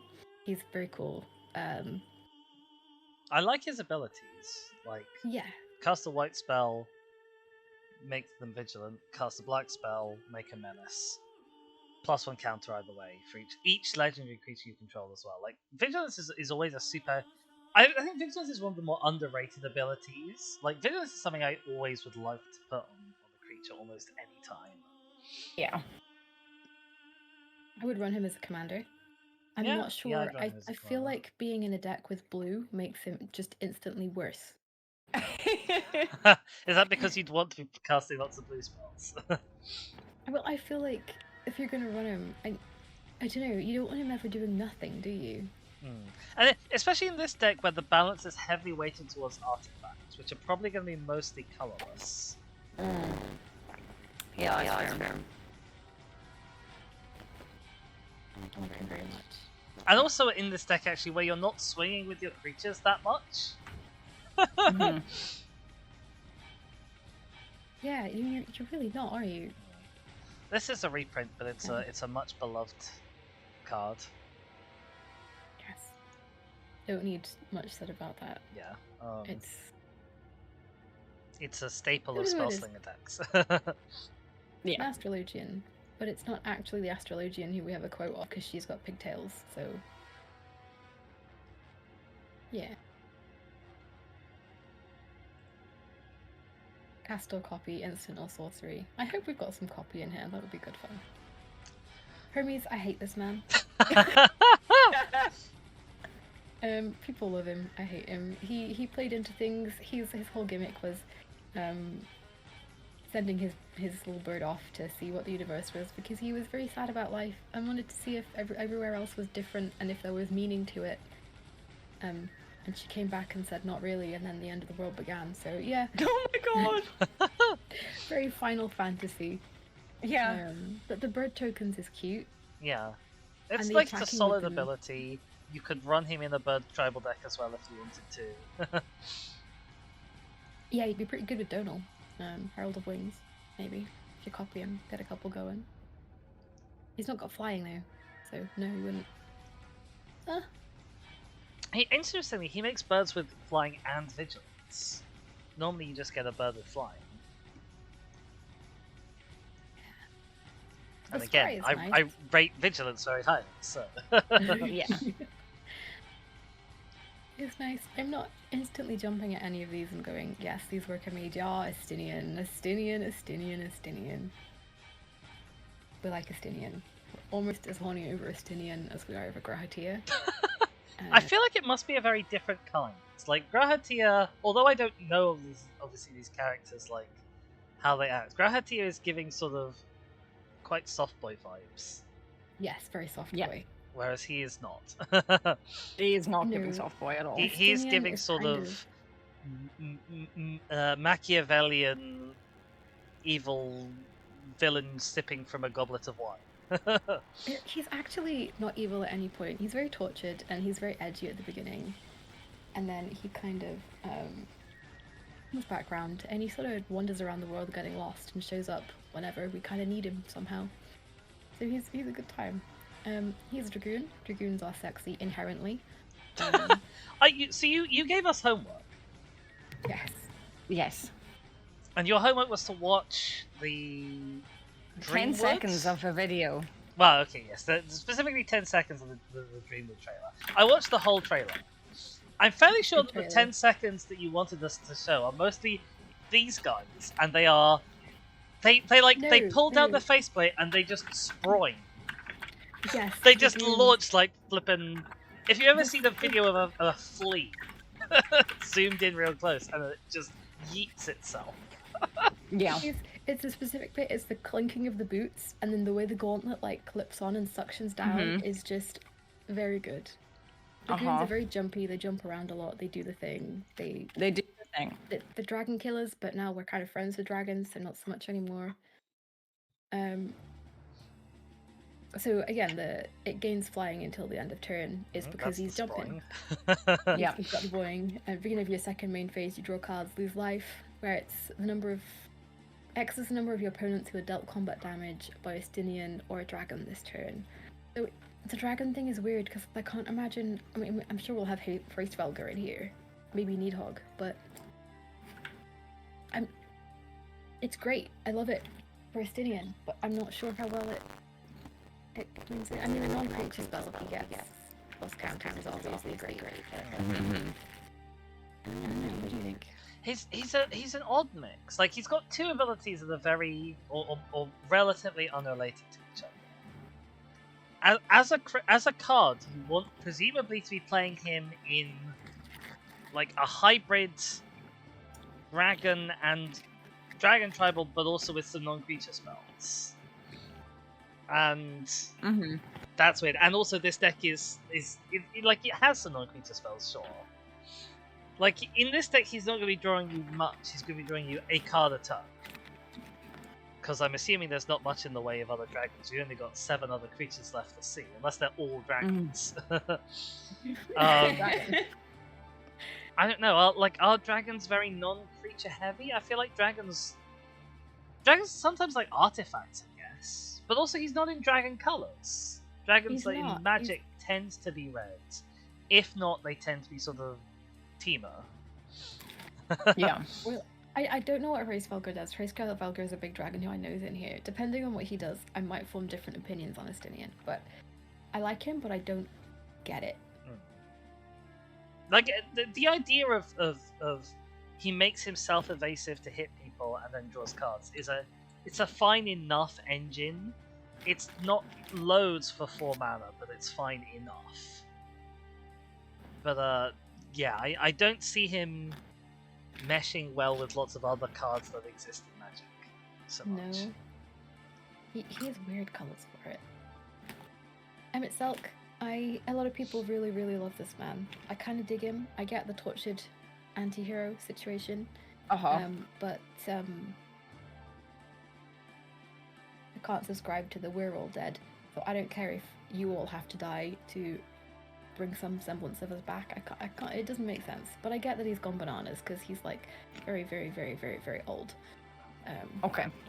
But this is another one of those that people will be buying, even if they've never played Magic the Gathering and never will. I did get that vibe from whenever they were talking about him on the showcase. I was like, okay, this is big man. I quite like his ability. Like, it's a little bit hybrid-y. Like, you're only casting stuff from a graveyard, but he gives you casting spells from your graveyard. Which is I always enjoy when it's just spells, because often it's just creatures or just this. Yeah. So when you get to choose a lot of what it is, it's really nice. And he's also... Yeah, whenever one or more opponents lose life, do this only once each turn. So it's not just your turn. It is only once per turn, and you are exiling things. Yeah. But I like that it's you can do it every turn and cause problems when you wouldn't normally be able to cause problems. I'd want to run him as a... I consider him as a commander. If he was a commander, I want to run him with a bunch of adventures, so I can cast the instant sorcery side off of him. Again. Exile them as an adventure instead of exiling them with his ability. And then I get the creature back, and I've sort of effectively recurred the creature with some extra steps. Yeah. That's fair. And then you can obviously run him with a bunch of other things to the recursion and get the He's gone to the bottom, you won't be able to get him back. He can stay there. That's fine. I can go grab him. Hang on. There we go. Okay, here's Twin. Alphinu. Oh yes. Very offended that he costs more than Alice. She is the good one. No, we love Alphinu. He's great. He's very politicky. Again, I love their partner. I like the Vigilance. Eucrasia is a heal spell from Sages, which is fun. They have a spell for class. It's very second spell again. It's like you would be casting 2 spells, isn't it? Which is fun that it partners with Alice. But he is. As a partner pair, I think these are fine to build around. Yeah. And I guess these two work better with Ishtola, because she does want to be... She only hits for 2, so you do want to be casting 2 spells a turn, exactly, to trigger her ability. Yeah. So these two are better fit for her than some of the creatures we've seen so far. Good King Moogle Mog, good King Mog. Moogle summon! Rules with an iron paw. This guy's great. He's a trial. He's a good time. The music is pop, the weapons are Moogles. It's good. It's token Moogles. It's good. I mean, straight away, just chapter 1. He's a 5-cost. He's a 4/4 flying lifelink, and he makes 2 1/2s with lifelink when he drops. That's solid enough on its own. And the copy is nice. There's the copy for whoever it was earlier. Copy. Wanted copy. Whenever you cast a non-creature spell this turn, you wanted copy. copy. Yeah. It's not the copy I was thinking, but it's copies. Okay, token. It's a copy of a non-saga token you control. This is going in my Moogle tribal. What color Fair. was my Moogle tribal? Not white, I don't think. I could very happily put this in my 6th Doctor deck. No, he's a Moogle. He's good. Oh boy. Oh, Hraesvelgr. Big dragon. So there is our Shiva with Hraesvelgr. Hraesvelgr, cool dragon. Elf dragon. I like that Shiva's Aid is the thing. Flying Vigilance Ward, that is a solid set of things going on. Yeah. Whenever he enters. 5 mana for a Flying Vigilance Ward 5/5 would be a card. That could just be the card. That could just be the card. But we've got Shiva in here. Oh wow, he gives them so +1/+0. Sorry. No, carry on. You're better at what you do than me. He gives things +1/+0 and unblockable. And he can hit more than one creature with it each turn as long as you're casting multiple non-creatures. He is good. Yeah. He is good. Dragons are often like very pushed cards in Magic, and he is no exception. He is very good. Yeah. He works. I like him. Thancred. I don't like Thancred, and it's purely because I'm a Gunbreaker and he's a Gunbreaker, and I want to be the better Gunbreaker. Thancred is solid. Thancred's a friend. Royal God is the Gunbreaker tank stance situation.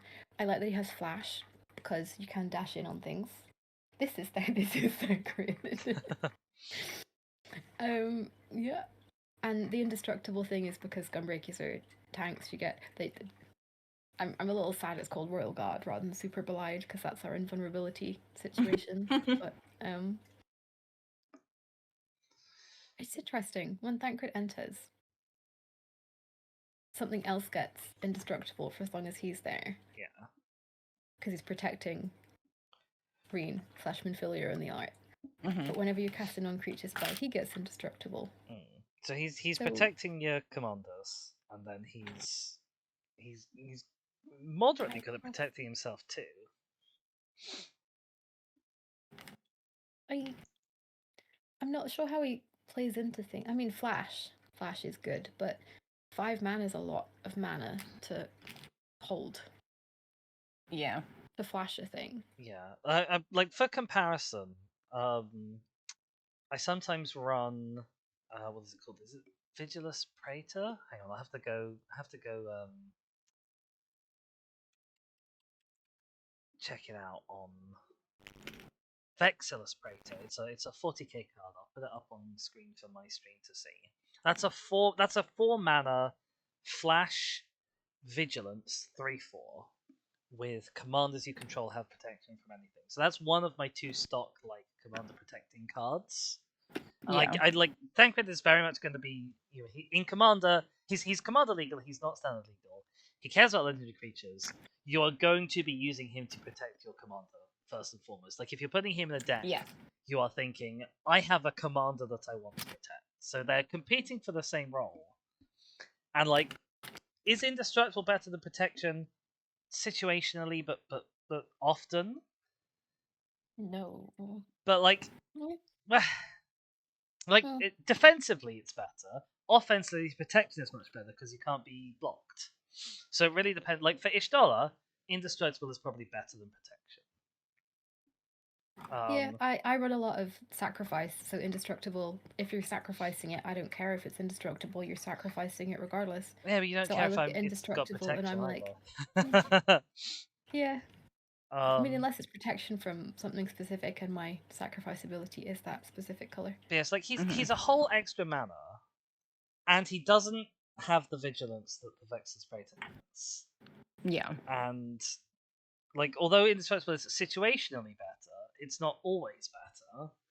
I'd rather run if I was considering running Thancred, I would instead run Bastion Protector, which is a 3 mana, gives your commander +2/+2 and indestructible for as long as you control him. Yeah. Like Thancred's main benefit is that if you can play anything at instant speed, you can save him, and that therefore saves your commander, I guess.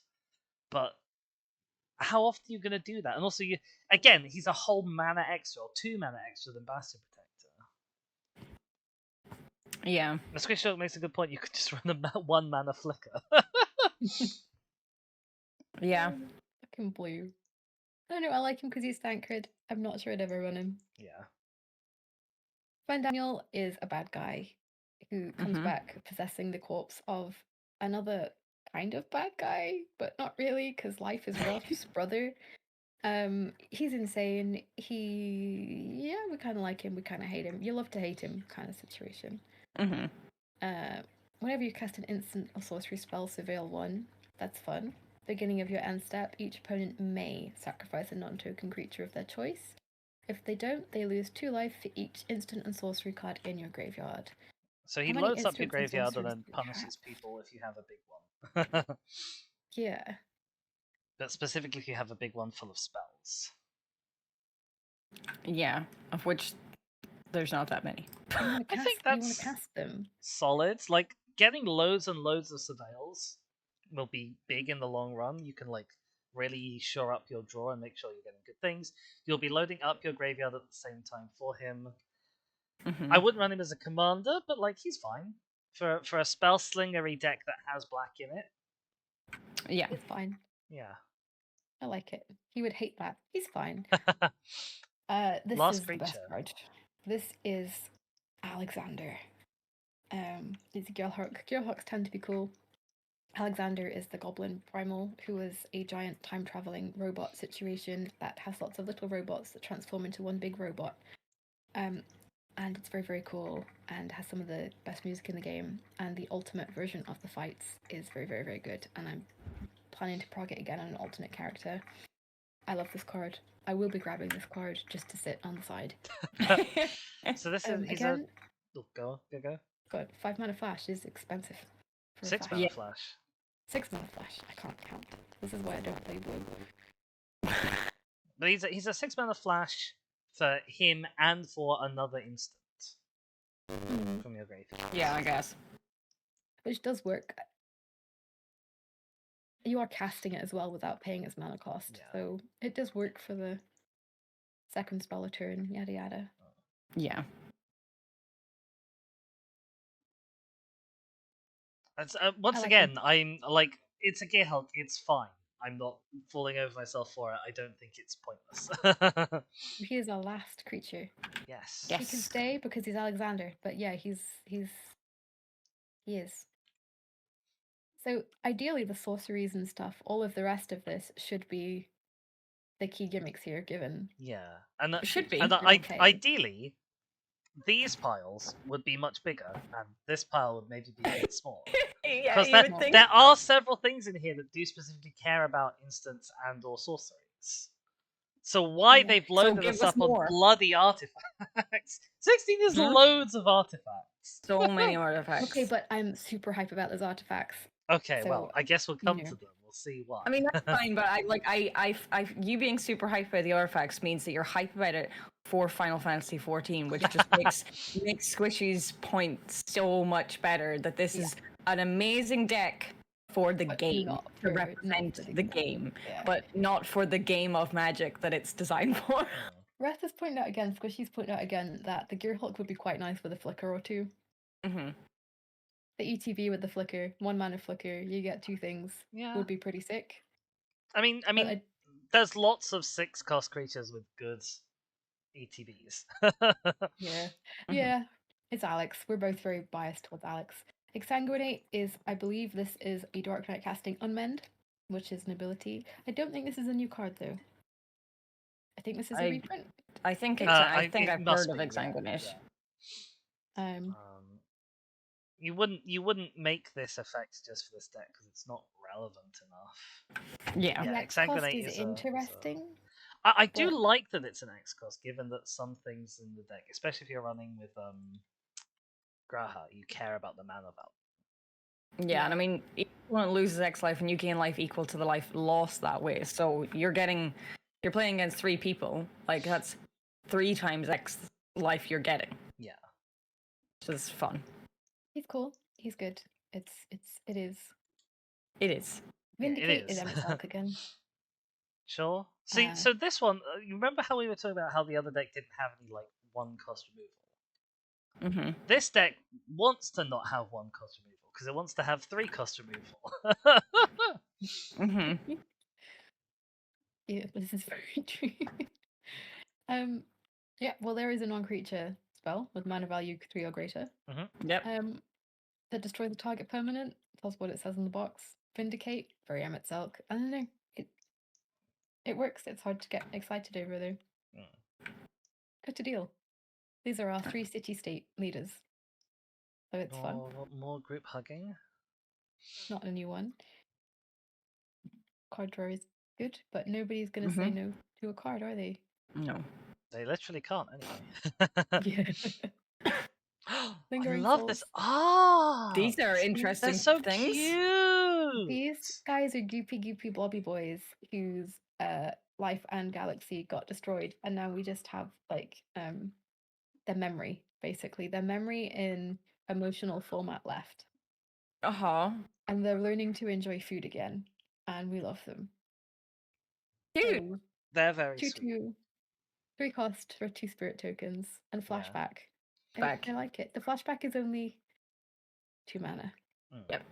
But I guess the spell still has a mana value of 3 or more. Yeah. So yeah. That's nice. That's a little. It's not much of a cheat, but it's a little cheat on this Toller's thing. It's fine. It makes up for the lower amount of creatures by having some basically a creature, but it's actually a sorcery spell. There are a lot of flying tokens in this, isn't there? Yeah. I mean, I guess it is the colors for it. Yeah. This is a cool card because I like this man. This is Gaius von Belsar. He is the Black Wolf, and he was not very cool initially, and then he came back kind of cooler. And was it Emerald Weapon? This one, Wrath? Very cool fight. Eorzuri is Mine by Right.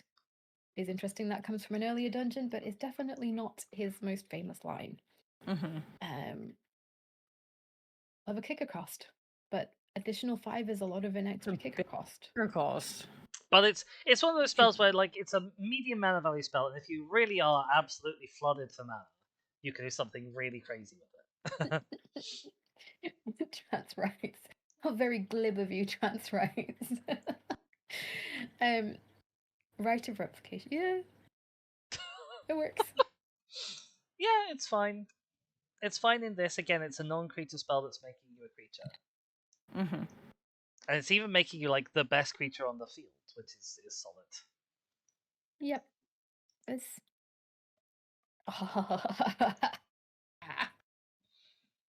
Hex is happy. Circle of Power. Black mages put down ley lines, and they stand in those ley lines, and they do more damage within those ley lines. So they also often stand in bad things and die because they didn't want to leave their ley lines. There is a stupid copy pasta that goes around. I'm putting down my ley lines in 3, 2, 1. I don't want to leave my ley lines. Yada yada yada. And it's obnoxious as heck and very funny. And black mages are kind of knowing for standing in mechanics they could very easily have dodged because they don't want to move. So this is beautiful. I love this card. So mechanically, 4 mana black. Yeah. You're drawing 2 cards, losing some life, which you can do for less than 4 mana. You're also getting not 1 token that's a ping non-creature spells. And you're making it lifelink until the end of turn, which is interesting. So if this is your first card of a turn and you're setting up a big storm turn, then potentially quite nice, quite lovely. Although at 4 mana, it has to be a really big storm turn. I would think it's the most powerful thing you can do with 3 mana and a black. If you're doing a spell slinger stormy type deck, love it.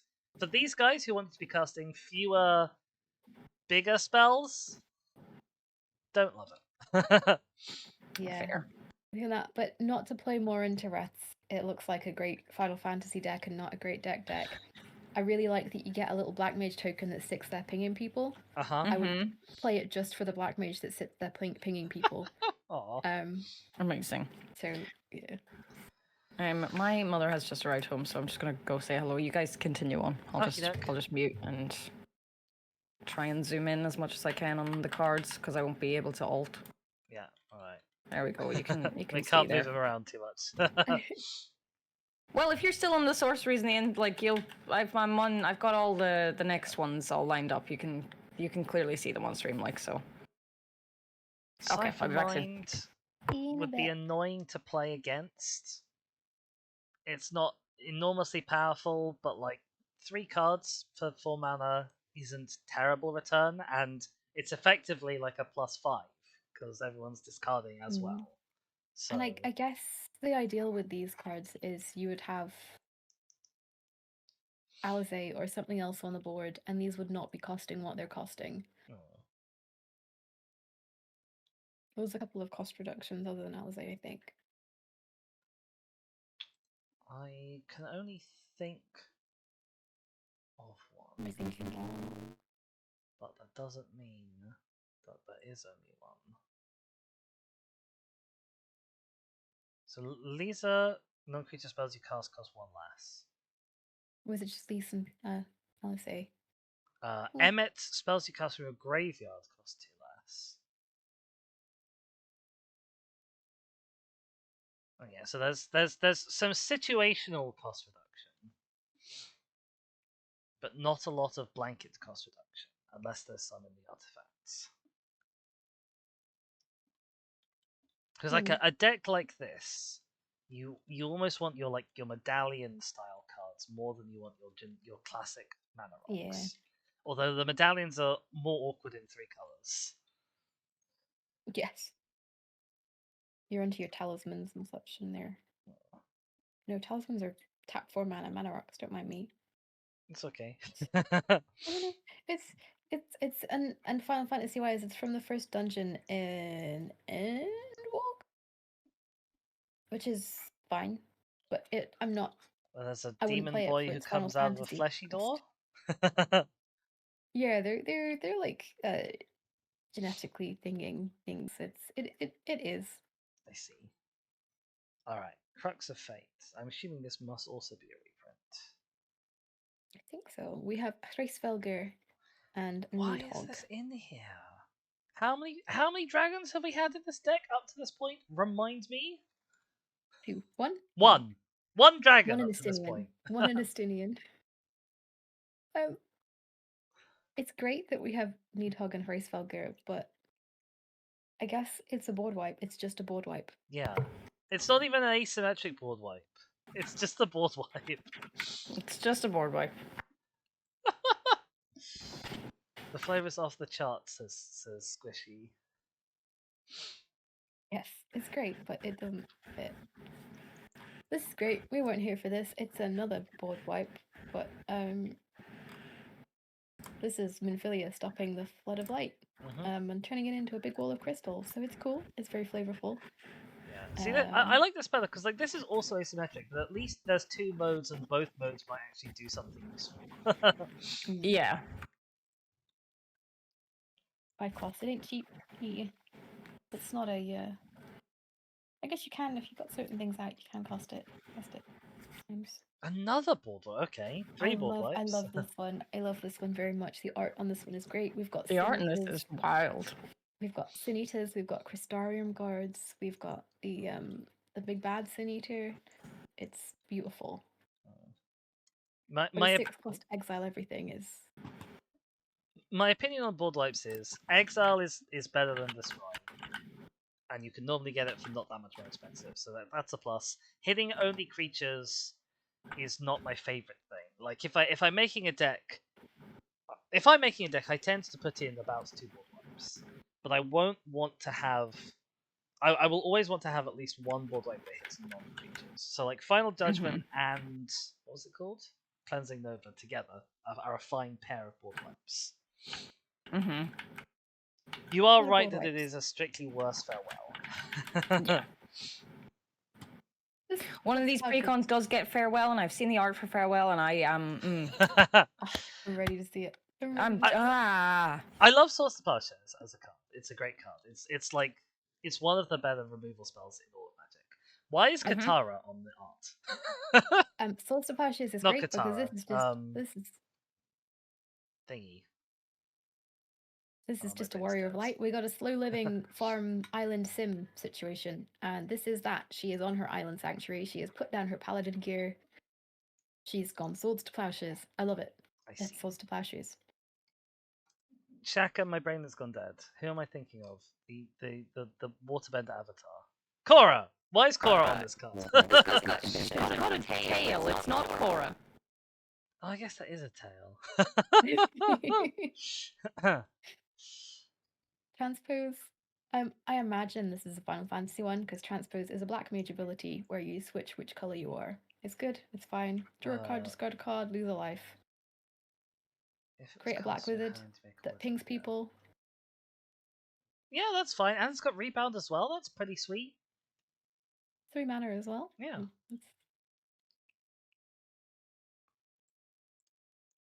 Oh, Avatar's Waterbenders. You know what I mean, Artie. From the water tribe. But yes, I understand what you mean, but I knew what Dizzy meant. Voidrant. I like it. It's just Stola killing it. There's that little giggle. Actually, not all avatars are waterbender avatars, because Korra briefly wasn't. Briefly, Korra was only an airbender avatar. Okay, a little war of the smart arses. Okay. Also, I guess Avatar Wan wasn't, actually but I don't know if he was really the Avatar at that point. Wan wasn't the Avatar until he had all the things. Yeah. In my opinion. Or like, I don't know. When did he join with? I don't know. Anyway, he joined in the final battle, didn't he? Because up until that point, she was just. He had all the things before they fully joined. Yeah. So it's whenever they joined that he became the Avatar. It's Rava that makes them the Avatar. It's the spirit of Rava that makes them the Avatar. Yeah, which is, by the way, a horrendous bit of lore. But.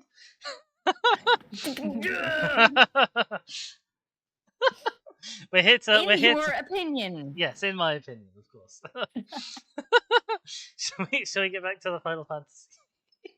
We can complain about the lore of Avatar when we get the Avatar decks. We can, actually, that's true. We can, and we probably will. Yeah. Oh boy. Okay, Voidrant is a thing. That's what it says on the box. Snuff Out is a fine reprint. It's Edda from the Palace of the Dead. She's cool. I love it. I would run it just for Edda. A way to cheat out a high mana value spell without paying for it is what these two want. Fine, love it. Convoke is nice. The same thing. A way to cheat out a higher mana value spell. There's a lot of destroy stuff. Yes. Here. Yeah. Connive is nice. We like Connive. Sublime Epiphany. I like that she's one or more. This is a bit of a fight where we're watching memories. Oh. The choose one or more is nice. Counter spell, counter an ability. So you can counter both things, which is nice, but it is 6 mana. Yeah. 6 mana is a lot to hold open for a counter. And bounce a thing. And copy a creature you control and draw a card. That's a lot. 6 mana is a lot to hold open, especially when you've got the 2 counter options on it. It feels, you let's say you hold open your 6 mana. Yeah. You go through a turn cycle. The first 2 players have not played anything you care about countering. The second player has just played a card that you wouldn't normally care to counter. Like, I guess at that point you just drop the 6 mana counter on that card rather than hold up all that mana for nothing. Yeah. Because you want to get those 3 abilities, the bottom 3. You want to get the bounce and the copy and the cards. Because you've held up the mana. You've effectively budgeted for that anyway. Mm-hmm. Do you really not counter that spell, even though it's not normally something you'd bother countering? Again, Hex is the blue mage here. Is that because you 6 mana to just copy and bounce and draw is fine, but not wonderful as a return mana. especially if it's only a copy of a creature you control. Like that is, I guess, about 6 mana's worth of stuff. But you've got these other 2 abilities.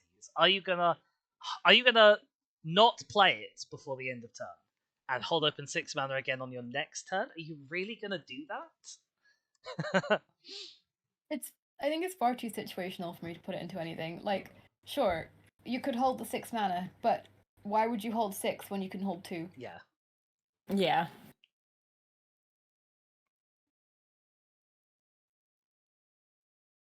Into the story. This is the opening cutscene of the video game. Okay. It's a lovely name. Big Crystal. Hear, feel, think. It's yes, a card that does stuff. It's a expensive spell that you can cheat out again. So Graha loves it. Ishtola doesn't really care as much about it, especially since it's a very big spell. Have you reset the router? Oh, I'm back! Oh, hi! Oh, yeah, it said you got disconnected briefly. Oh, no. You have been disconnected full stop from tabletop. Yeah. I'm back. I'm in. I can see things. Welcome back. You can see things? I'm back. Hello. Yes, I'm. Oh, no, there we go. That was the timeout. Okay. I was going to say, okay. we can't see you. I was like, you're not in the server to us, so... There's a delay in that bit. Let us know when you're back. I'm back. Welcome back. You're back. Yeah, into the story, it's a big spell that does nothing other than draw cards. It does draw 4 cards, which is better than most of these spells that are like this. Yeah. But one-off draw some cards. Like, green gets one-off draw cards equal to power, and that can be, like, really huge, because you can draw, like, 7, 8 cards plus off that. You can draw 13 cards off of that in the green deck. Easy. But, even if you're only paying the 4 mana for it at the discounted rate, 4 mana for draw 4 cards is fine, but you've spent a whole slot on that. Yeah. I think it's one that comes out on the cutting board, doesn't it? You don't... Yeah. This is Graha summoning us. Delve, which is apparently one of the more broken mechanics in all of Magic. Each card you exile from your graveyard while casting this spell pays for 1. Oh. And it's look at the top 7, get 2, which is for 2 mana is really good.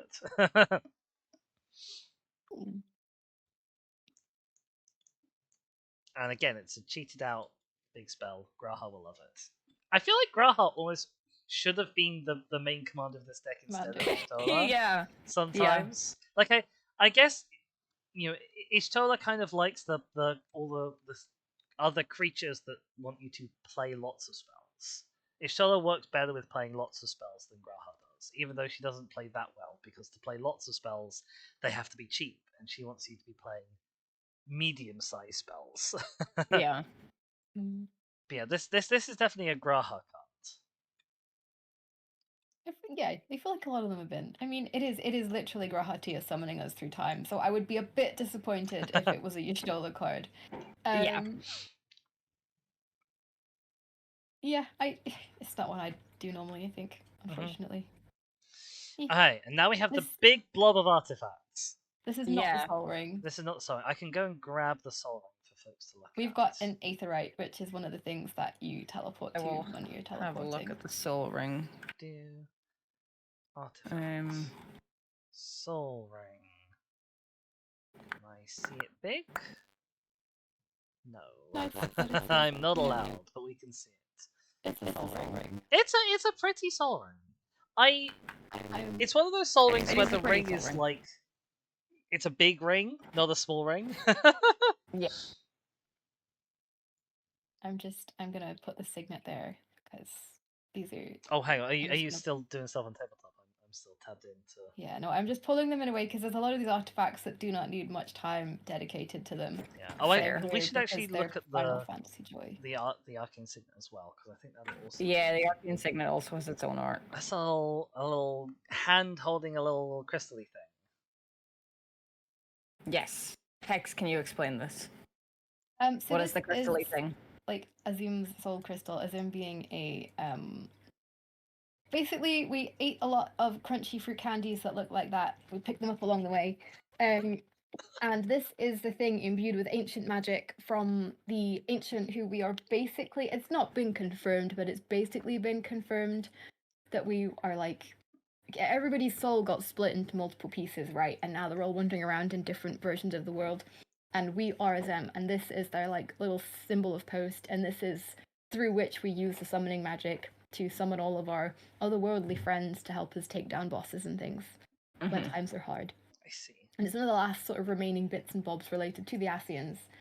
So it's very remember that we once lived. The Scions, who are presumably sentient donkeys?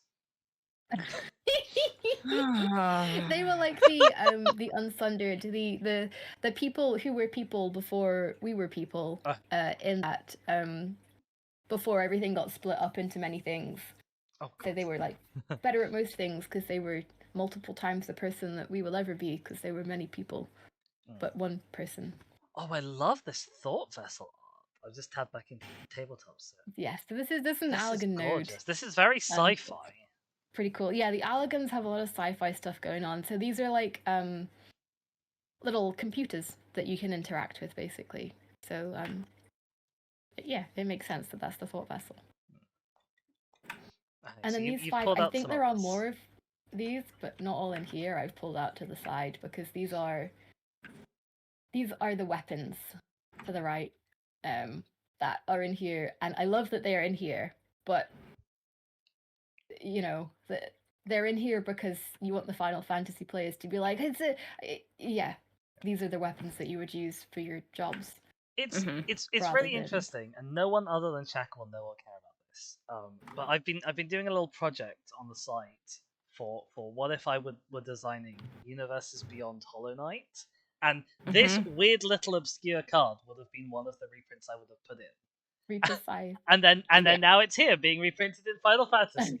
What a weird coincidence. I don't think this card has ever been reprinted before. If it has, it was a long old time ago. Yeah, Artie's like, yes, Galleon. Yes. Literally. Artie cares. That's true. Right. Artie does care. Thank you, Artie. Anyway. But like, yes, they were talking a lot about the job select stuff, so I guess here is the job select stuff in this deck. Job select is the token stuff. Job select is you get a hero and then you equip the thing to the hero, which is great. It's very Final Fantasy. I love it. I guess these each are, well, most of these are more than 3 mana. Yeah, I like that they are non-creatures giving you creatures again. Like, that's what a deck like this really wants, more than it wants the actual creature spells. So it's cool, but I don't think any of them. The Dancers one is a other commanders you control have lifelink. I like on these that, again, on the flavor text thing, the little equip costs. The equip ability has a name, and name. Oh yeah, all of them do. That the class has. That's cool. Except Spirit of the Wallaby, which is just a blue mage thing, but that is really, really fun Final Fantasy wise. That is very cool. Very flavor. So those are great fun. So there's a lifelink one. There's an untapped one. There's effectively prowess, but also when you draw your 3rd card each turn. Yeah. Oh no, then it's not prowess because it's +1 counters. Oh, okay, that's pretty big. I like this one. This is a card I could see getting used quite a lot. Because like this one's an attack trigger, and this one's giving stuff lifelink.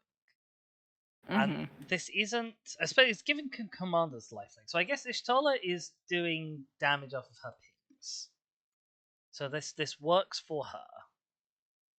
But the +2 and the lifelink most of the time is not really what this deck is super after. And the untap, like, this doesn't have enough mana value to be good for either of the commanders. This isn't a swinging outy deck very much. I like the blue mage one because it lets you copy people's spells like blue mages do. Is my take. Fair. Yeah, I like that, and especially it's gonna let you potentially play an expensive spell for cheap. If they have expensive instant sorceries, which admittedly a lot of decks don't, apart from Borderlands, but still, that's a fun. We have a guest on stream. Oh, who is our guest? Frodo is here. Hi, Frodo. Wait, hang on. I didn't see the Reaper side. I mean, I know what it does, but everyone else doesn't know what it does. Hi. A Reaper side actually works really nice with Ishtola, because as long as you cast a single thing that procs her, you're getting 3 counters on your Reaper side, which is nice. Hey, kitty. I don't know, where are you? You're gonna be. I'm trying to figure out where Shaka's camera is, and therefore where Shaka is. Somewhere down here. Hey, kitty. Hey, kitty. I mean, she's gone now. Oh, cry. Kitty doesn't. She's on my bed now. Alright, White Aura Sight. Which sounds like a modded Minecraft material. Yeah, our season. This is Minfilia. She died so that we might live. Yeah. It's an O-ring and a mana rock. Interesting. I like that. I dig that. She's cool. It's Relic of Legends is absolutely brutal. They should not have printed this card. Is it that brutal? Not the card itself, the card art. I see. We had a character we spent the entire expansion being best friends with, and then they killed him off, and this is his shield destroyed because he is dead. Oh dear. I quite like Relic of Legends for Commander. Like as a 3-mana rock, it's one that is a rock, and it also makes your commander into a dork. So if you've got a commander that you're not swinging with, like Ishtola, I quite like it. Yeah. If you're running lots of legendaries, which you often are in Commander, I quite like it for that as well. Mm-hmm. It would make sense. I like this one because you can run treasure maps, you figure out where they are, you go into portals, you kill things. It's good fun. That is a treasure map, that is a portal.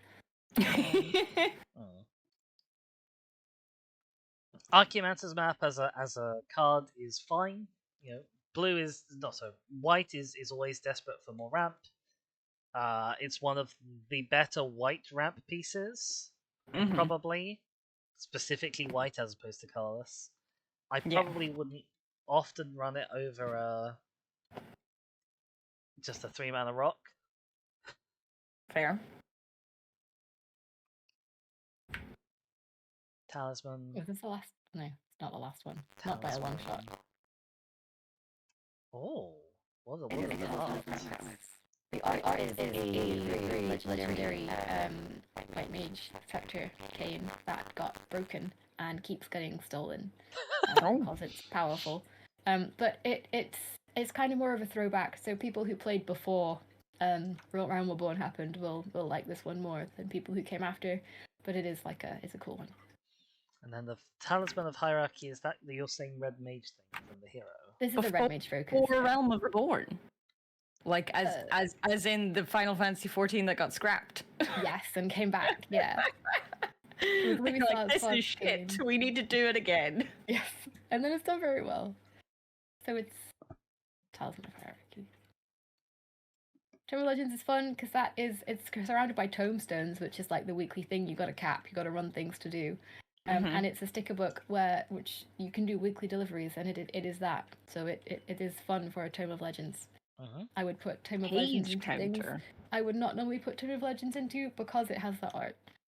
What is this doing to this deck? Like it's too cheap to matter for the commanders. Your commanders aren't swinging very much, so you're not getting the attack triggers very often. What is this doing? It's just being a weekly deliveries book, I think. Yeah. And another talisman was. See, I must admit, if I was making this, I would have, with Ishtola as commander, I would have cut all of these talismans and put in 3-mana rocks. Like 3-mana rocks, you can love them or hate them, but surely they must be more useful for Ishtola.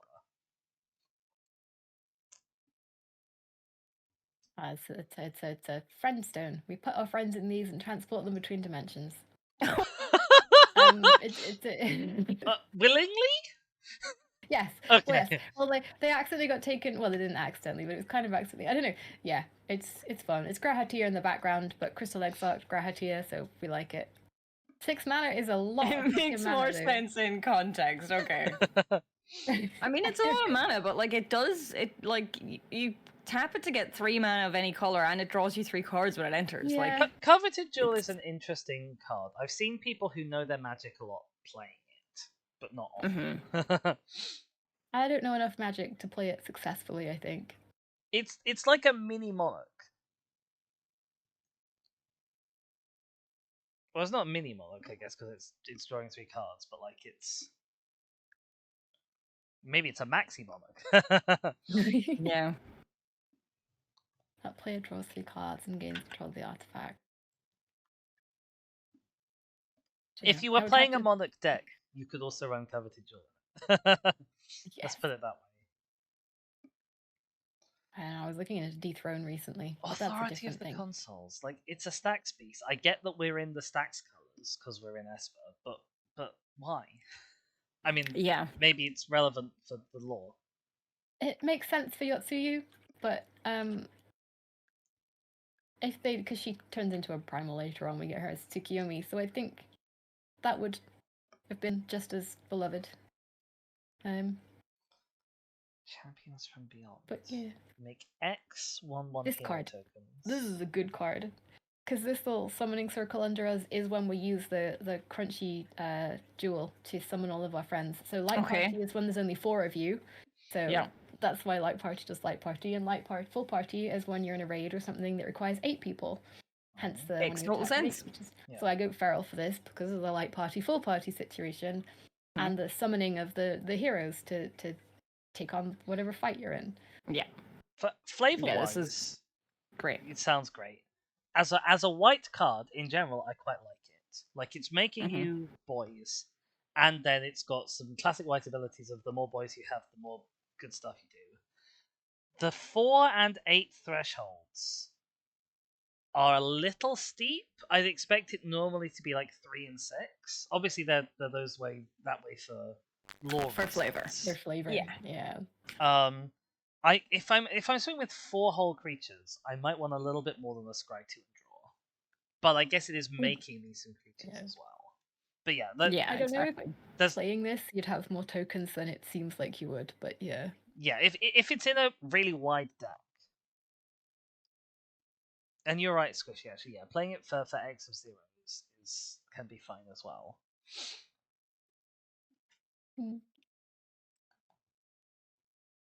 All I have to say to this one is floppy. That is what the boss at the end of this dungeon says non-stop. It's become a massive meme. Okay. I mean, Bastion of Remembrance is well known. It's a solid card. Indigo white deck. I like it. Isn't that? Good. Why is it here? Yeah, it's a good card. I like it, but yeah. Why is this not in the Terra deck? Yeah. Nobody knows. I have Needhog. That is edgy Estinian when he got dragon corrupted. But it's still not a grout. Oh, we're enchanting something to turn it into. We've got 2 whole dragons, guys. Oh, wow. Incredible. We've got a second dragon. Okay, a second dragon just hits the deck. A black dragon with base power toughness 4/2 has flying and death touch and is goaded. And you get this back. When it's put into a graveyard from the battlefield, return it to its owner's hand. Okay, you don't want this on your stuff. You want this on other people's stuff. I mean, oftentimes with goaded, you do want this on other people's stuff. Like it's an awkward one. Like 4/2, 2 in the bud is relatively weak. So if they have flying blockers, this is a great way to kill something that an opponent has. Yeah. But it's kind of awkward because like at 4/2 death touch, are you blocking it? Question mark. Like if you have a flying blocker, do you want it to get killed by the death touch? Maybe. If you have a flying blocker, do you want to let the 4 damage through and keep your flyer? Yeah. It's not a guarantee. And also, because we're playing this in Commander, there's 2 choices of people to hit.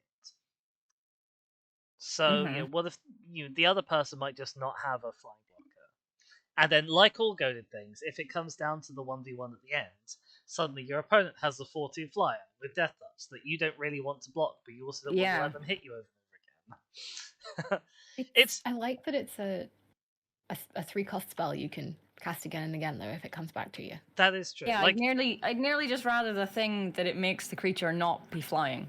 I wouldn't want it to be better for 3 mana. Right, enchantments. But I don't know that I would find a space for it as it is. Yeah. Welcome in, Penguin. How's it going? Hello, Penguin. We have been streaming for nearly 5 hours, and we have not even finished 2 decks, so we will not be doing all of the decks today. Nope. Propaganda this is brutal artwork. Is a good fit. What's the artwork? Tell us the artwork. Alphino built up his little group of people politically wise, his crystal braves, and then they all decided they wanted power and money and betrayed him, and he took a long time to get over it, and this is that. Rip. Yeah. Propaganda I like for this deck. It makes sense. Mm-hmm. Absurd. This is the Watcher. He lives on the moon. Okay.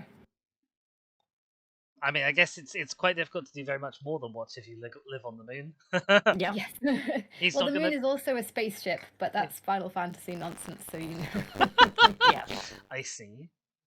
Enchant creature an opponent controls. Remove it from combat. Interesting. I see. Then draw a card for each tapped creature its controller controls. So it's a little bit of a combat trick. And it's also an Imprisoned in the Moon style removal. Which, I mean, I guess it's fun that it's an Imprisoned in the Moon style removal. And he lives on the moon, apparently. That's a nice little mix of the two flavors for a little bit of a win. Yeah. I would consider playing. If I was looking for an Imprisoned in the Moon style effect, I would consider this. Because you can potentially get a lot of card draw off of this. Mm-hmm. Yeah, so basically, Penguin, we have 6, 7, 10, and 14. None of us really know anything about 6. I know some things about 7. I have played 10, and I love it to bits. And then we have Hex. Hex is our professional Final Fantasy 14 Noah. Yes. So we've done 6 and we've done 14. Very professional stream. No, Finn, get off the keyboard. I haven't looked at anything to do with 10 because it's taken us 5 hours to get through 2 decks. Yep. We're there. we are through 2 decks. 10 decks, by me. We are through We've not got through 10 decks. No way. No. Yeah. Is it killing you with the art or like some of the? I know there are new cards. Like I don't know if I want you to answer that. My thoughts at the end of the 2 decks so far. Yeah. I like Terra. Terra seems interesting. Terra seems like the kind of deck I could play. I don't play like reanimated decks very much, but I would like to, and I would certainly consider playing her if I was going to. Celes I don't like as much just because she isn't the engine piece herself, really. Like she just benefits if you do the reanimation. I like this deck a lot more than I like the 14 deck. 14 is like Spellslinger is also an archetype that I don't play loads of. I mean, what spells are you supposed to be slinging in this one? Yeah, the Spellslinger precons I often find fall flat as well. Like the Jeskai one is a bit hit or miss from the recent Tarkia sets. There's been Spellslingers before that have been a bit pants. I also can't make a good Spellslinger deck, so obviously it's quite hard. But like this, I don't think this is it for a Spellslinger deck. And I will be making Graha, but I will not be using this deck for him. Yeah, no. there's cards in here that I'm like, yeah, I can see that works with these. But like, if I was building either of these commanders, I don't think there's many cards from either of these decks that would make it in. Yes. Like Propaganda probably would. Now that Benquin has mentioned Secret Lair, I did then go and look up Secret Lair again, and there's an announcement on the Wizards page now. Oh, okay. Can you share a linky? I would love to stick around, but Finn is staring at me for dinner and playtime, and I should go and do that with him. Oh, that is totally fair. So we'll be wrapping up pretty soon. We're just gonna get these. Thank you so much for having me. And thank you for being here. This was wonderful. It has been wonderful. I love you guys. Oh, if I can come along to the next one, I would love to. Yes, we will. I will message in the group chat later on and see. I hope it's good Secret Life stuff. No, wait. Bye for now. Shaka got timed out? What, in your own chat? In my chat, in the shared chat. Again, Shaka, you're a mod in my... Are you not a mod? I'm not a mod in your chat. You're not a mod in my chat? Okay, never mind. No, you don't have any mods. No, that's true, I don't. And Kingo wants. Yes. Here I can just... Here. You don't need to print me. I can just fucking send it. Oh, you've done it. I already posted the DM. Oh, you well, there you go. Because we've been sending everything else through the DM, so I assumed that's where we were going. Give me a sec. I need to get this onto Chrome, and then get Chrome up for the lovely people at home. Yeah, I can get this up for... Oh boy. Alright, Secret Lair teams up with Final Fantasy for 3 new drops. Yes. Each of the drops will be available in non-foil and rainbow foil in limited quantities. Additionally, these drops will be printed in English and Japanese. Yep, that's pretty standard. The Gilded Lotus is very pretty. It's from Final Fantasy VII. I have nothing more to say about it, really. Sure. If we then scroll down to Secret Lair X Final Fantasy Game Over. Oh boy, these are gorgeous.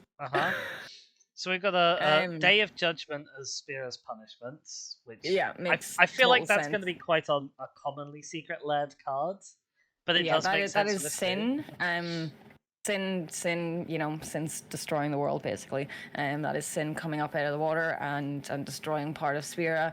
And it's very pretty. Got the very pretty. Picture quality is garbage on my screen. I have to zoom in to actually read the cards properly. I am zoomed in 200% on mine. Temporal Extortion as Absorb into Time. This is from 8, which I know nothing about. Hello, Zabi. What we were planning to do was go through the whole deck list of the 4 commander decks. We have gotten through 2 in 5 hours. Yep. So we're finishing up with 2 of them. We're currently just looking at the Secret Lair announcement, basically. But yeah, so what are the other ones? Temporal Extortion reprint as Absorb into Time from 8, is that the number, I think? Yeah. Yes. And then we have more Kafka.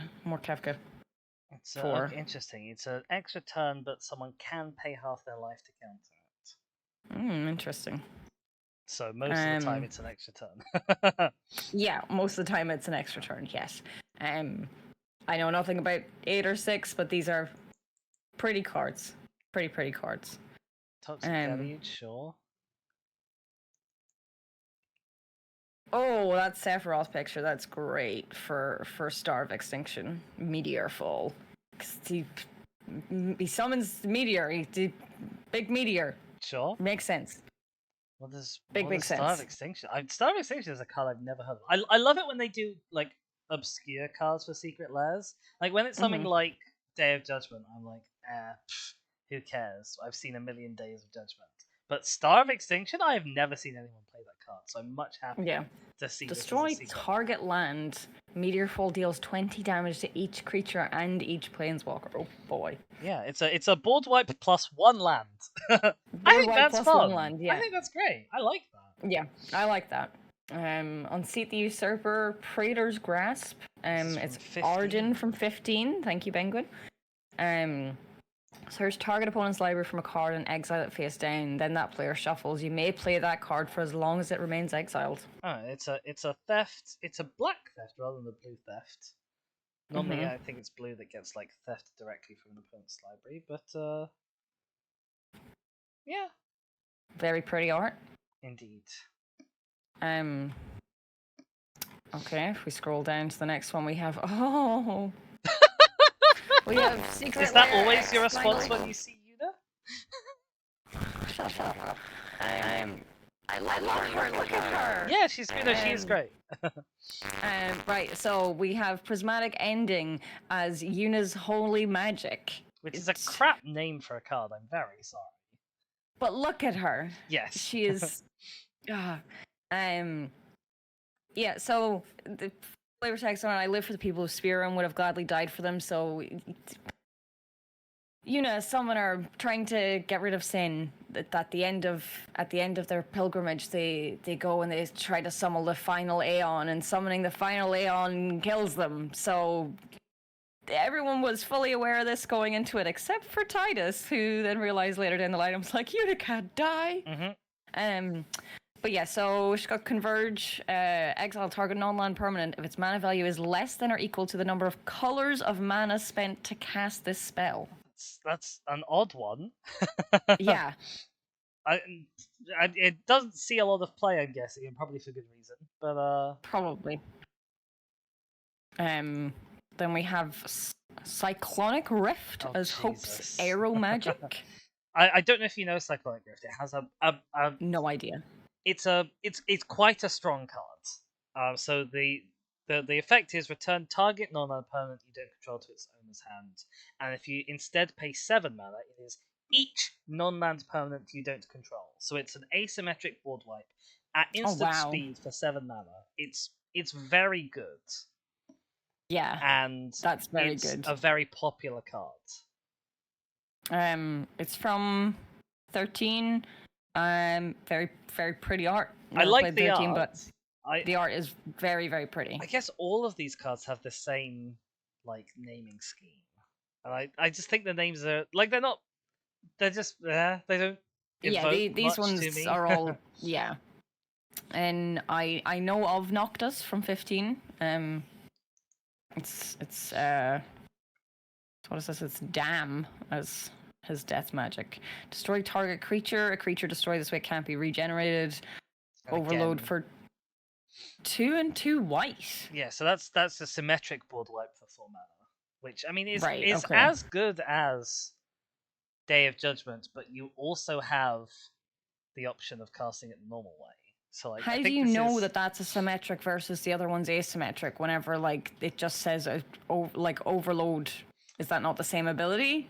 So overload. It's because I happen to know already what overload. That's the only reason why. It's because overload replaces target with each. So Cyclonic Rift is because it is target non-land permanent you don't control, or it becomes each you don't control. Yeah, I mean, I got it as soon as you said that it just replaces the word. Yeah.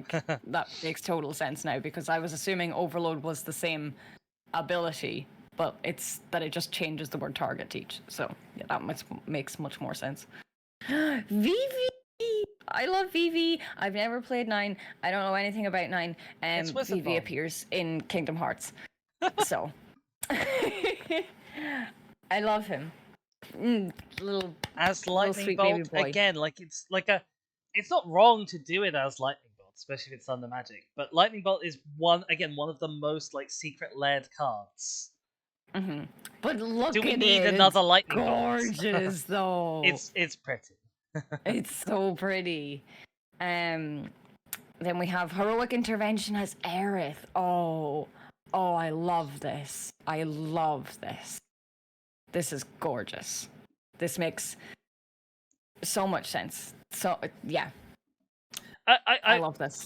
I don't know the flavor, but I can, from what I can see of it, and what I can guess from knowing a little bit about Final Fantasy, Heroic Intervention sounds like it makes sense for a card like that. Yeah, Heroic Intervention isn't as overdone as Lightning Bolt, so I'm more happy. This is gorgeous. Why are they it's 5 cards? It's 5 cards. It's so expensive for 5 cards, but it's $29.99 US. Yeah. So that this one, unless the next one's better, this one's tempting. Okay, on to the next one. Oh, there's Una again. Oh god, Jesus, what are they doing to me?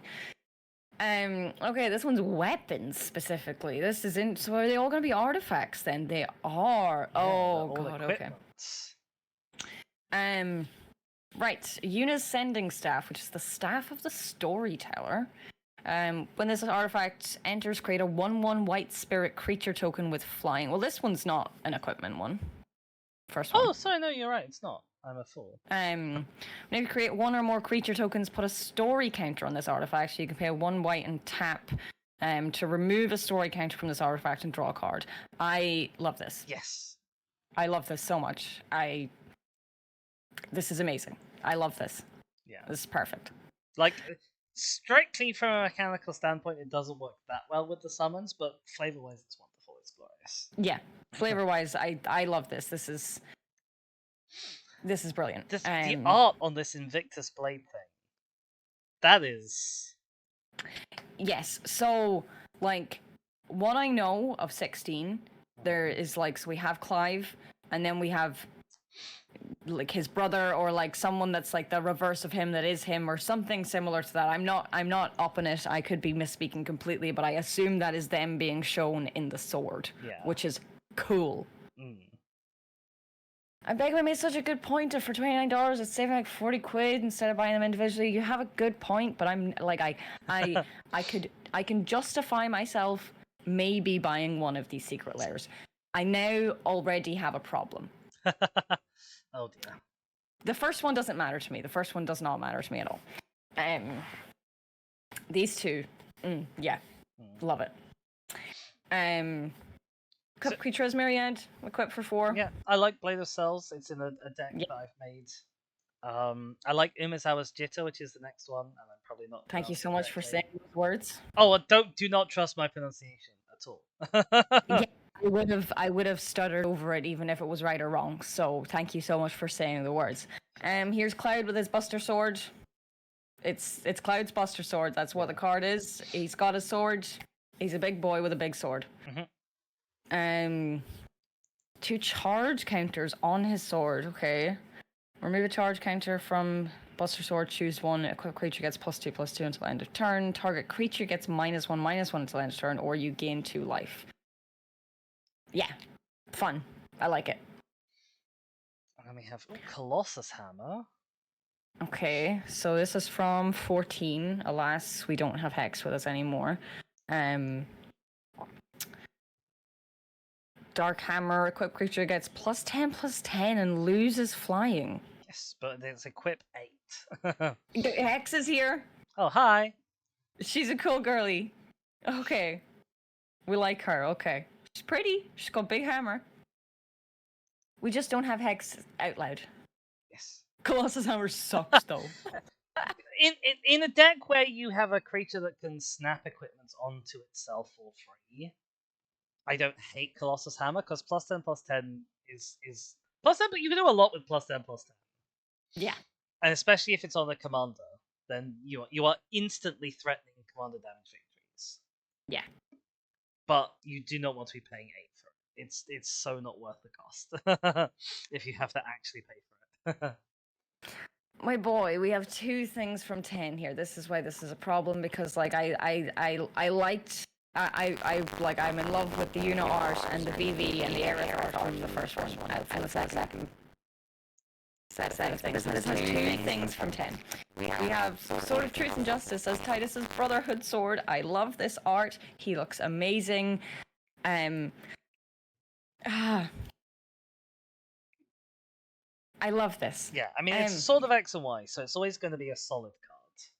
Yeah. It's not one of the Swords of X and Y that I play often, but like it's also a card that's going to fit well in a Titus deck if you want it to.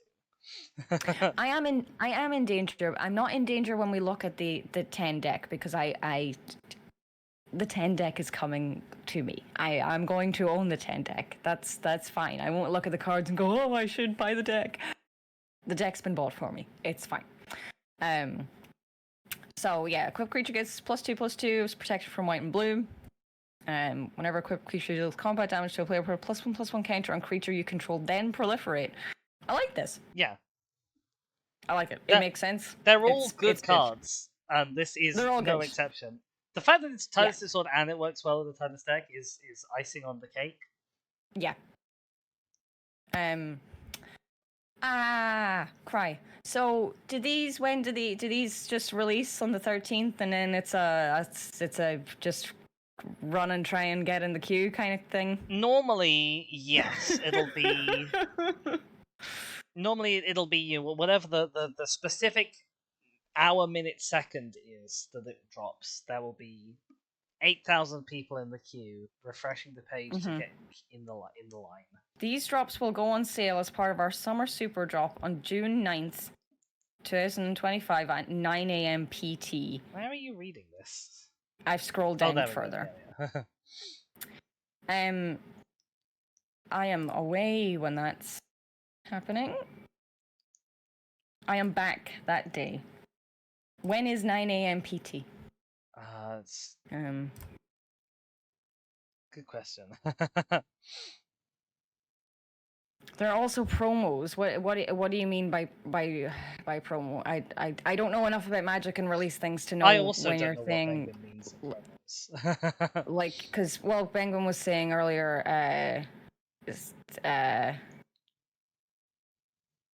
10 there's secret layer and bonus sheet cards and promos, and I'm not sure what any of these means. Okay, so a bonus sheet will be when they print packs, when they print cards, they print a sheet of cards which will have, like I don't exactly know if it's like one of each card per sheet or something.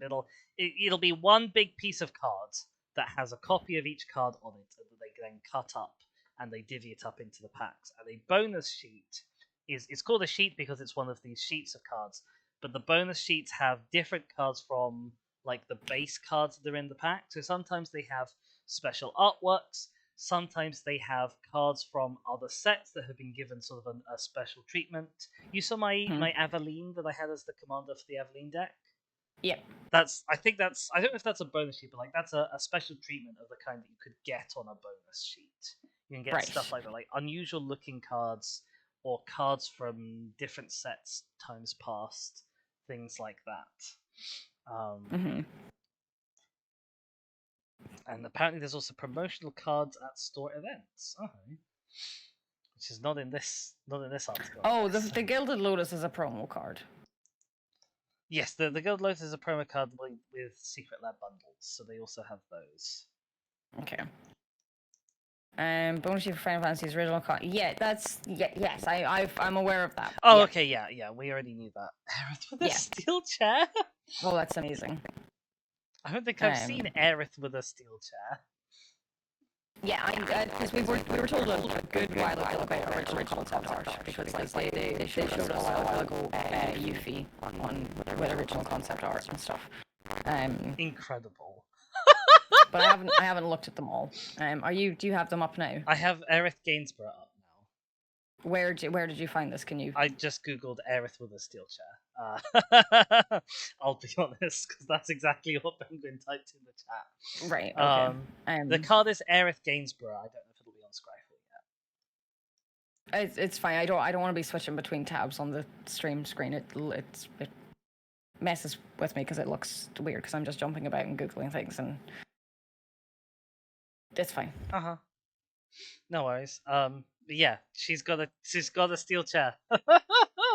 It's a fun little alternate art for the card. So Pacific time is 8 hours behind us. So 9 and 8 is it's 5 o'clock. It'll be 5 o'clock our time that the secret layers will drop. Can you be in the queue before then? I've never there have been secret layers that I've looked at and thought, oh, those are kind of fun. There's never been a secret layer that I've looked at and thought this would be worth my money, apart from the Karlach one, which I only knew about long after it sold out. Yeah. So I've never tried to buy one. my understanding is it's normally a massive shit show, and half the people in the queue don't ever get to order because they're already out of stock. Right. I would from a perspective of what will be like good for your mental health, I would recommend not going for it because it will be a massive stress and a shit show, and there is a significant chance of you being disappointed. But obviously, nice things are nice to have, so I can't say don't go for it. I mean, if I go in with the mindset that I'm not gonna get it, like, I may as well try rather than going and seeing people selling them for whatever the fuck they're gonna sell them for. It's true. Like, it's the same thing of like, you don't ask, you don't get. If you just admit defeat before the thing and don't do it, you're never gonna get them. You are 100% correct.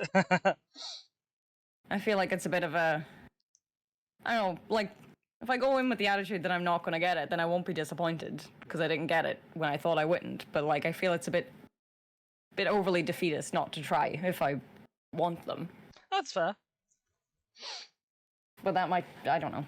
No, you are 100% correct. I'm just how do words? I know how I would feel if I did it and was sat in the queue for ages and didn't get the thing.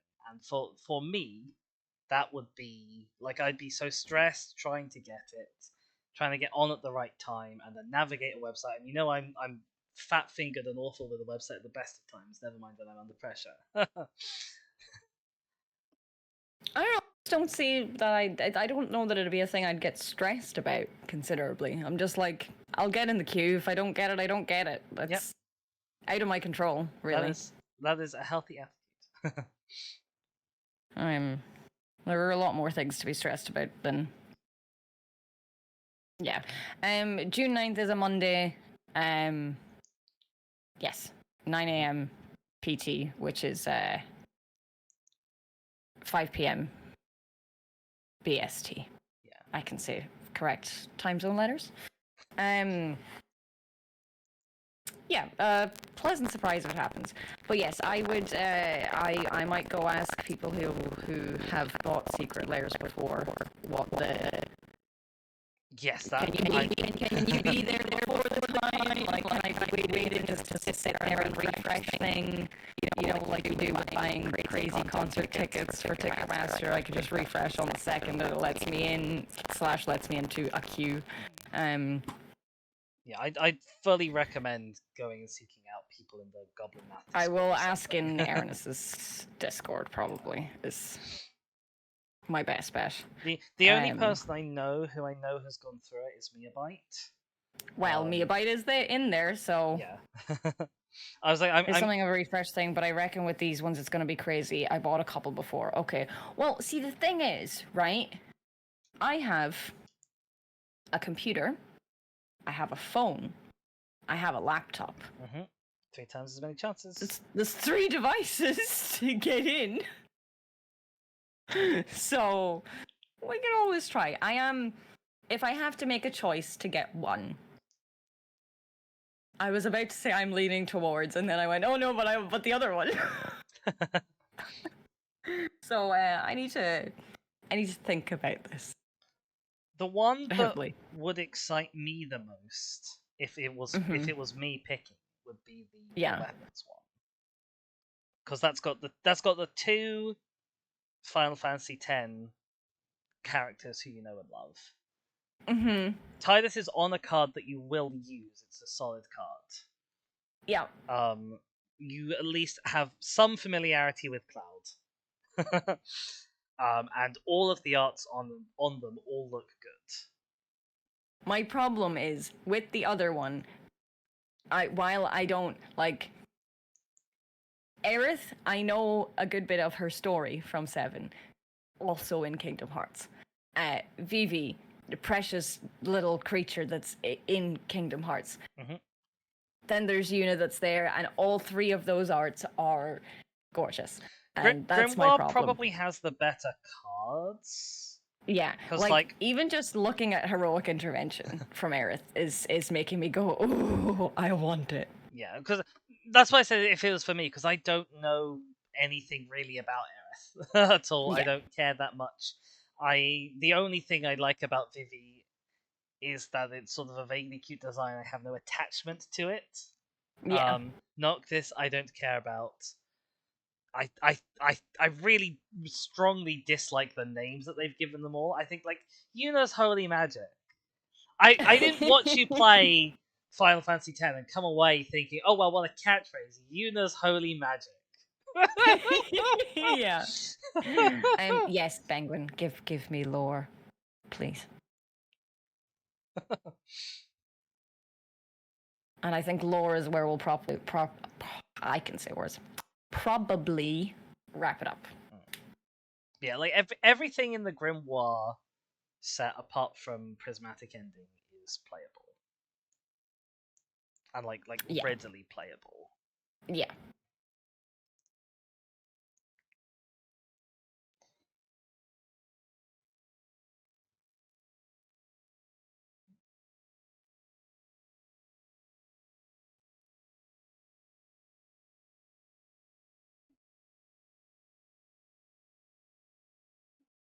But yeah, so if I had 200 quid to drop, I'd just get them all in the bundle. Because there's a bundle. Which gets you 2 of each. It gets you the rainbow foil and the non-foil, and I'm like, that's so particularly unnecessary as well. Like, who needs 2 of each?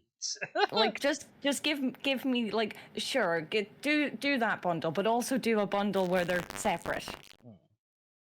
I think we're calling it a collection now. Vivi, I believe, is Black Below. I do know that Vivi is by Mage.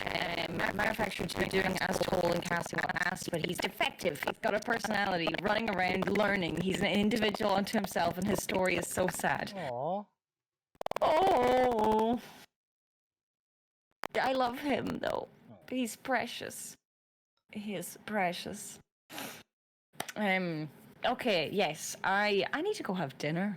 I think also I guess the other thing with the bundles is like if you were a cutthroat sort of person, I'm guessing what will happen is the sort of people who might buy the bundle will buy them and will keep one set of each and will resell the remaining three for more than they bought the fucking bundle for in the first place. Yes. Yeah, basically. Then you can get the Summer Super Drop Final Fantasy bundle, in which case you'd get 4 of each card, because you'd get the Japanese bundle and the English bundle. Oh boy. Go away, fly. Normally the Japanese ones don't sell particularly well. Like normally the Japanese language ones will be on the Secret Lair website for quite a while after the English ones will sold out. I don't think that will be the case. Yeah, I was gonna say, I assume that'll be slightly different with this. But yeah, I do not think that will be the case with this. Also, I love how where it says when they go on sale, sign up for our newsletter to get notified when they go on sale. If you're waiting for an email for this, you're not going to get it. Yeah. So yeah, that's exciting. Just print enough, wizards. Exactly, just print enough. Yeah, you'd think. Just print more. You make more money. I assume that they are worried about scaring off the scalpers. Like if they print more, suddenly they will not be able to charge as much. But I do not think that I don't think that the current balance of those scales is in the correct place, even if that's what you were worried of. I think you could easily print twice as much, 3 times as much. Well, that's the thinking of. They used to print to demand. They used to print to demand for Secret Lairs, and they stopped. They changed to a limited print run model. And yeah, I think that scaling off the scalpers is correct, but I think they believe that. I don't think they are correct in doing this, but I think they believe that if they scared off the scalpers, then not many people would buy the actual Secret Lair off of them, or certainly they wouldn't buy the Secret Lair off of them sort of as quickly. The idea is if you add in fear of missing out. You'll make sales to people who wouldn't have bought otherwise because they would have sat at home thinking about it for a while, like, do I really need to spend 30 quid on this set of 5 cards? And they'll wait and they'll wait and they'll wait, and then eventually it'll sort of not be on sale anymore, and they'll be like, I didn't miss much. I think that is what they are aiming for with Secret Lairs. It's a scummy business model. Because like the thing is, yes, the extra money the scalpers make, Wizards don't make any money from, but Wizards are thinking that the most people that are buying the Secret Lairs are the scalpers. Yeah, basically. And yeah, if I ended up with extra copies, I would be selling them at face value. That is like, so for Christmas, Dizzy attempted to buy me the Squirreled Away deck, and we couldn't find it at a reasonable price from anywhere, and we thought we had, and then we hadn't.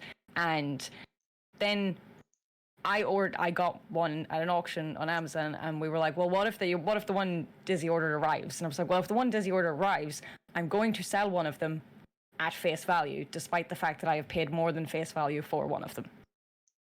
That's just what's going to happen, because I'm not making money off this. I don't want to do that, because Yeah. So I would like to go eat some food. Yes, it's probably a good time for us to do a wrap up. Yeah. So I'm gonna switch to my just chatting screen, because I'm gonna be switching through things and stuff. But we should find somebody to raid together. Let's go and see who is live. Fion is live. Fion is live, yes.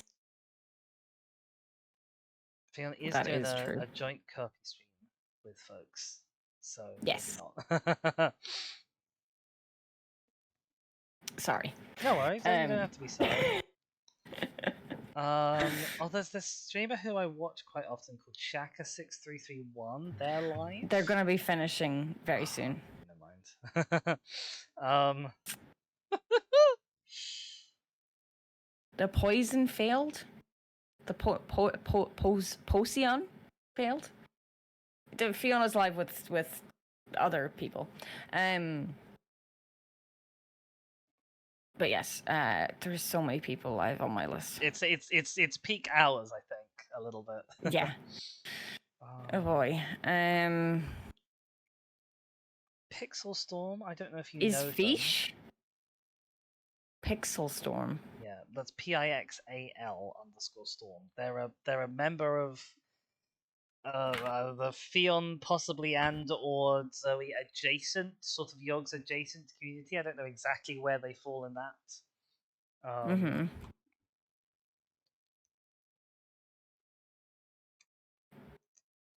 Sure. What are they doing? I'm figuring out what they're doing first. Because if they're doing just like shiny hunting or stuff, there's no point really into that. That was boring. They're teaching these kids the real meaning of Elite Four, but they seem to be climbing a mountain. Yeah, but what does that mean? I don't know.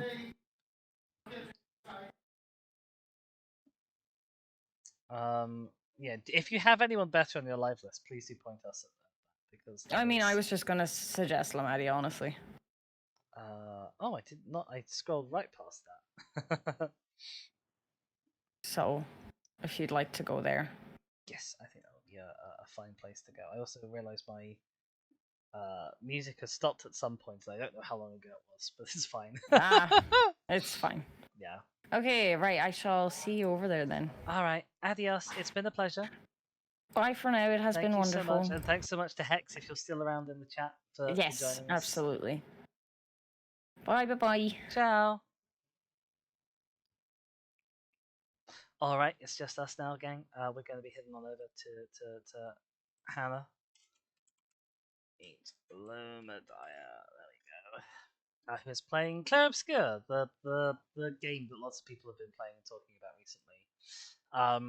I hope you all have had a lovely time. I obviously do not normally stream for 5.5 hours at a time, but we were really stoked for these decks. I still am really stoked for these decks. I think there's exciting stuff coming our way. I hope you've all enjoyed being here with us today. I will hopefully be back tomorrow.